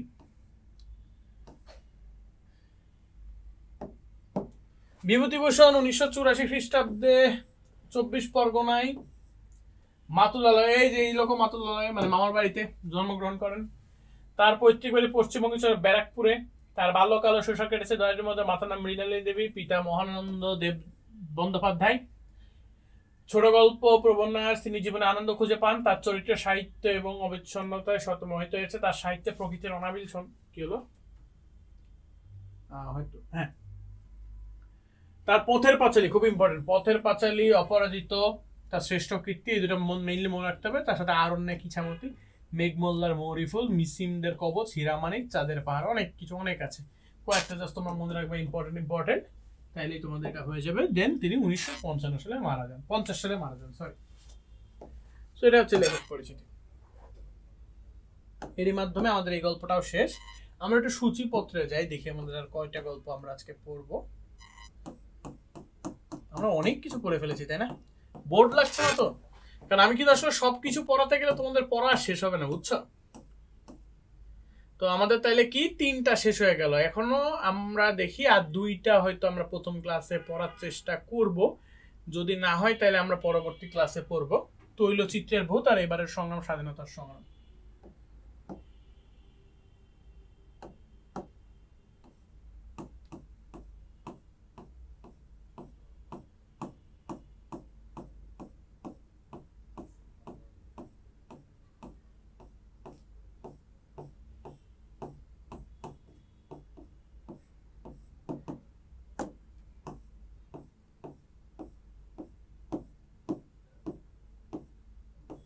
তৈলচিত্রের ভূত, আচ্ছা, তৈলচিত্রের ভূত গল্পটা মানিক বন্দ্যোপাধ্যায়ের।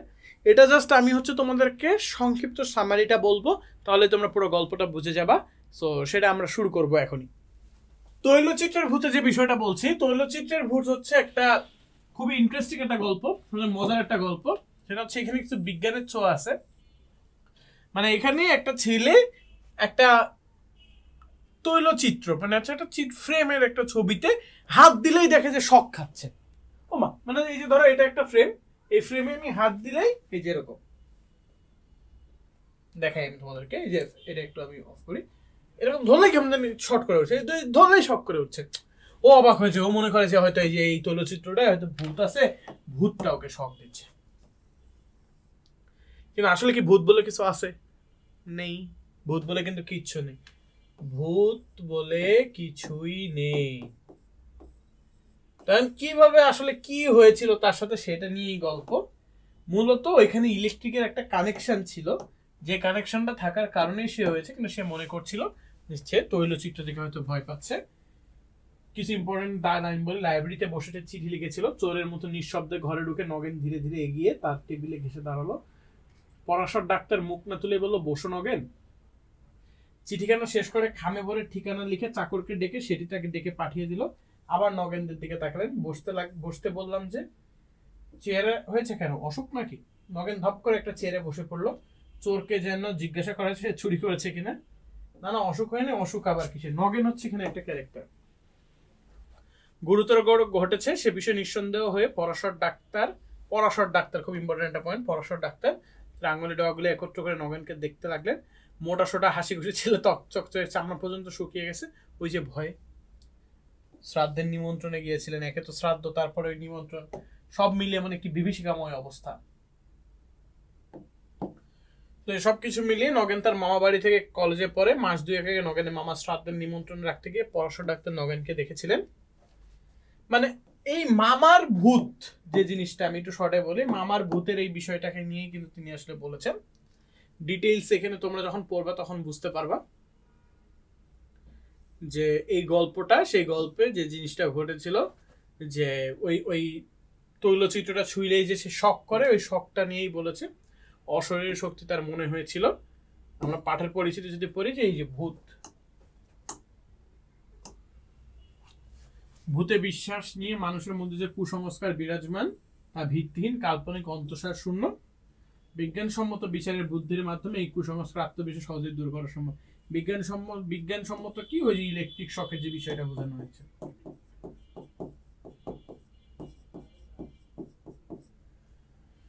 গল্পটি পড়ে শিক্ষার্থীদের বিষয়ে ভয়মুক্ত, কুসংস্কার সচেতন করে তুলতে পারে। তৈলচিত্রের মানিক বন্দ্যোপাধ্যায়ের লেখা, এটি মৌচাক পত্রিকায় প্রকাশিত হয়। ভূতে বিশ্বাসটি মানুষের মধ্যে বিরাজমান কুসংস্কারের যে ভিত্তি মানিক বন্দ্যোপাধ্যায় এই গল্পে তুলে ধরেছেন।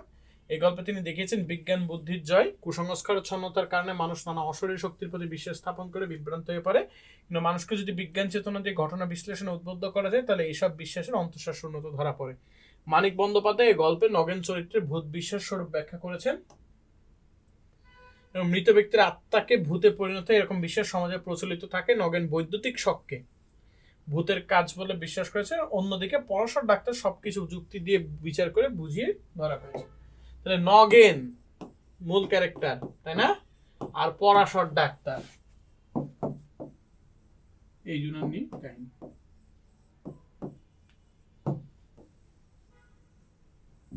নগেন আর পরাশর ডাক্তারের নিয়ে কাহিনী। ওকে, তো এটাই কাহিনী। কাহিনীর ভিতরে যদি অনেক কিছু বলার আছে, বাট এটা বলতে গেলে শেষ হবে না আসলে।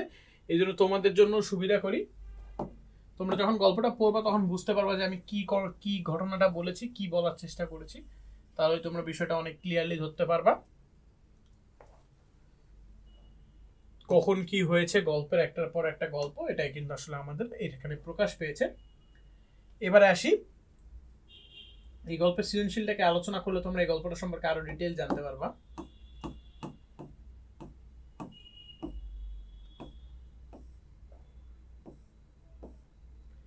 রফিক সাহেব ছুটিতে ভাগ্নি শাহানাকে নিয়ে গ্রামে বেড়াতে যান। রাতের আকাশ দেখে যেন তারা খোলা মাঠে যান। অদূরে দেখতে মাঠের মধ্যে হঠাৎ এক প্রকার আলো জ্বলে উঠেছে, তা সামান্য এগিয়ে যাচ্ছে। ওটা কিসের জানা দিলে শাহানা মা বলেন ভূতের। শাহানা ভয় পেয়ে তার মামাকে জড়িয়ে ধরে।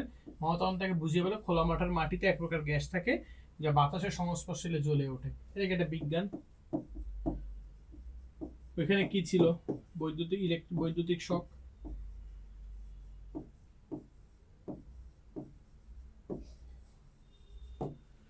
শাহানা বিষয়টি বুঝতে পেরে স্বাভাবিক হয়। উদ্দীপকের শাহানা তৈলচিত্র ভাব নগরের বিশেষ মিল কোথায়? যে ভয় পাওয়াটা, ভূত বলে ভয় পাওয়াটা, এটাই হচ্ছে বিশেষ মিল। আর রফিক সাহেব তার তৈলচিত্র ভূত গল্পের পরাশর ডাক্তার উভয়কে আধুনিক মানসিকতার অধিকারী বলা যায়।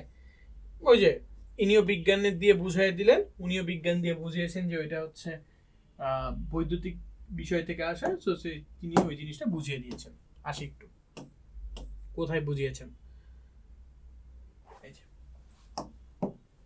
দিনের বেলা মেন সুইচ অফ করা থাকে, তাই ছবি তুলে কিছু হয় না। ছবি মানে ছবি রূপার ফ্রেমটা নিচের কাটফাট কিছু আছে, দেয়ালের সঙ্গে যোগ নেই, নইলে তোমাদের ইলেকট্রিক বিল এমন হু করে বেড়ে যেত যে আবার কোম্পানির লোককে এসে বিল লিকেজ খুঁজতে হতো।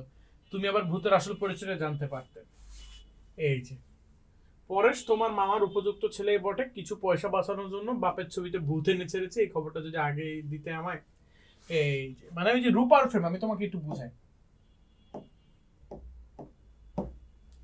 ফাঁকা এই জায়গাতেই বোঝে। এই একটা ফ্রেম, এটা রূপার ফ্রেম। এখানে ওই যে ছবিটা আছে, মামার ছবিটা একই, কি বিশ্রী ছবিটা হোক। এটার সাথে ইলেকট্রিকের কানেকশন। রূপা হচ্ছে তড়িৎ পরিবাহিত, এটা যেই হাত দিচ্ছে তখনই হচ্ছে শক করে উঠছে। এটাকে ভয় পেয়ে, এটা দিনের বেলা মেইন সুইচটা অফ থাকে এই জন্য শক হয় না, রাত্রেবেলা যেই মেইন সুইচ অন হয় তখন এই শকটা হয়, এই শক থেকে এই জিনিসটা হয়েছে। যাই হোক, তো মোটামুটি তৈলচিত্রের ভূত গল্পটাও শেষ আমাদের। এটা অনেক অল্প দ্রুত পড়ালাম কারণ এই গল্পটা অনেক মজা, নিজে নিজেই তোমরা পারবা। লেখক পরিচিতিটা যদি আমরা একটু দেখি, এই যে খুব ইম্পর্টেন্ট, মেইন নাম কি? প্রবোধ কুমার বন্দ্যোপাধ্যায়। মানিক তার ডাক নাম। সাঁওতাল পরগনার দুমকা গ্রামে জন্মগ্রহণ করেন। বাড়ি এই যে আমাদের ঢাকার বিক্রমপুর, মানে যে মুন্সিগঞ্জে। এখন যেটা যে পদ্মা সেতু হয়েছে না, এই সেতুর পাশে মুন্সিগঞ্জ, এই মুন্সিগঞ্জের বিক্রমপুর। কলকাতার প্রেসিডেন্সি কলেজের ছাত্র তিনি। 1928 সালে পদ্মা নদীর মাঝি অবলম্বনে তার একটা চলচ্চিত্র নির্মাণ হয়, খুব ভালো চলচ্চিত্র, তোমরা দেখতে পারো এটা। আর 56 সালে তিনি মারা যান। সো এটা ইম্পর্টেন্ট, এখানে ইম্পর্টেন্ট যে পয়েন্টগুলো তোমরা একটু লিখে রাখো, তার নামটা যেটা আছে, তারপরে তার ডাক নামটা তোমরা জানো বিক্রমপুর,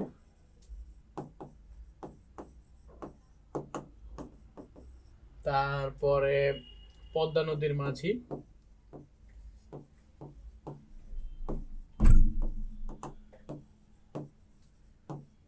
বিজ্ঞানের ছাত্র ছিলেন, এই জন্য বিজ্ঞান নিয়ে তিনি অনেক কিছু লিখেছেন, এবং 56 সালে তিনি কলকাতায় মারা যান। সো এটার মাধ্যমে তৈলচিত্রের ভূত শেষ। আজকের ক্লাসটা তৈলচিত্রের ভূত পর্যন্তই থাকছে। আমরা মোটামুটি 5টা গল্প কমপ্লিট করেছি। এর পরবর্তীতে আমরা একটু যাই,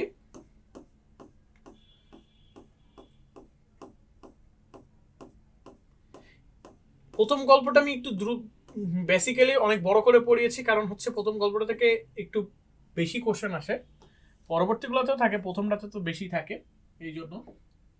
আর ভাবো কাজ বিষয় এইটা বোঝা একটু কঠিন, এই জন্য। সো আমাদের আজকে অতিথি স্মৃতি, ভাবো কাজ, পড়ে পাওয়া, তৈলচিত্রের বোঝা, আমাদের 4টা গল্প শেষ হয়েছে। আমাদের বাকি আছে আর এবারের সংগ্রাম, লাইব্রেরি, সুখী মানুষ, শিল্পকলার নানা দিক, মঙ্গলুর পথ, বাংলা নববর্ষ, বাংলা ভাষার জন্মগত, গণঅভ্যুত্থানের অন্তর্গত। এখন এখানে একটা বিষয় হচ্ছে, আমি একটু বলি তোমাদেরকে, গল্প কোনগুলা। লাইব্রেরি একটা প্রবন্ধ, বাংলা নববর্ষ একটা প্রবন্ধ, গণ অভ্যুত্থানের কথা একটা প্রবন্ধ, বাংলা ভাষার জন্ম কথা একটা প্রবন্ধ, শিল্পকথার নানা দিক একটা প্রবন্ধ। মানে আমাদের আর যেগুলো আছে সেগুলো সবাই বেসিক্যালি প্রবন্ধ, খালি মাঝখানে সুখী মানুষের মঙ্গলুর পথে এই দুইটা হচ্ছে দুইটা গল্প আছে, এই দুইটা গল্প আমরা পড়বো পরে। বাদ বাকি এইগুলা আমরা হচ্ছে পাঠ পরিচিতি পড়বো, পাঠ পরিচিতি পড়ে এগিয়ে যাবো, না হলে তোমাদের সিলেবাসে তোমাদের নিজেদের অনেক সময় লাগবে পুরো সিলেবাসটা কমপ্লিট করতে। তো এর জন্য আজকে প্রথম ক্লাসে আমাদের এই 4টা পড়লাম। তোমাদের যদি কোনো কোশ্চেন থাকে তাহলে জানিও। আর তোমাদের যেহেতু সামনে বৃত্তি পরীক্ষা উপলক্ষে কিন্তু বর্ণমালা একাডেমিতে কোর্স আসছে, সেখানে কিন্তু ডিটেইলসে তোমরা বৃত্তি পরীক্ষার জন্য বাংলা এবং সকল সাবজেক্টেই তোমরা একদম পরিপূর্ণভাবে প্রস্তুতির সুযোগ খুঁজে পাবা। বৃত্তি পরীক্ষা কিন্তু আর খুব বেশি সময় নেই, আর 1 থেকে 2 মাস পরে কিন্তু বৃত্তি পরীক্ষা, এখন থেকে প্রিপারেশন শুরু করতে হবে। আর অবহেলা না করে তোমরা কিন্তু এই কোর্সটা করে ফেলতে পারো। কোর্সটা করলে কিন্তু তোমাদের প্রপার একটা প্রিপারেশনের মাধ্যমে সম্পূর্ণ সিলেবাসটা শেষ হবে। তো আজকের ক্লাসটা এই পর্যন্তই, দেখা হচ্ছে নেক্সট ক্লাসে পরবর্তী গল্পগুলো নিয়ে। থ্যাংক ইউ সো মাচ, আসসালামু আলাইকুম।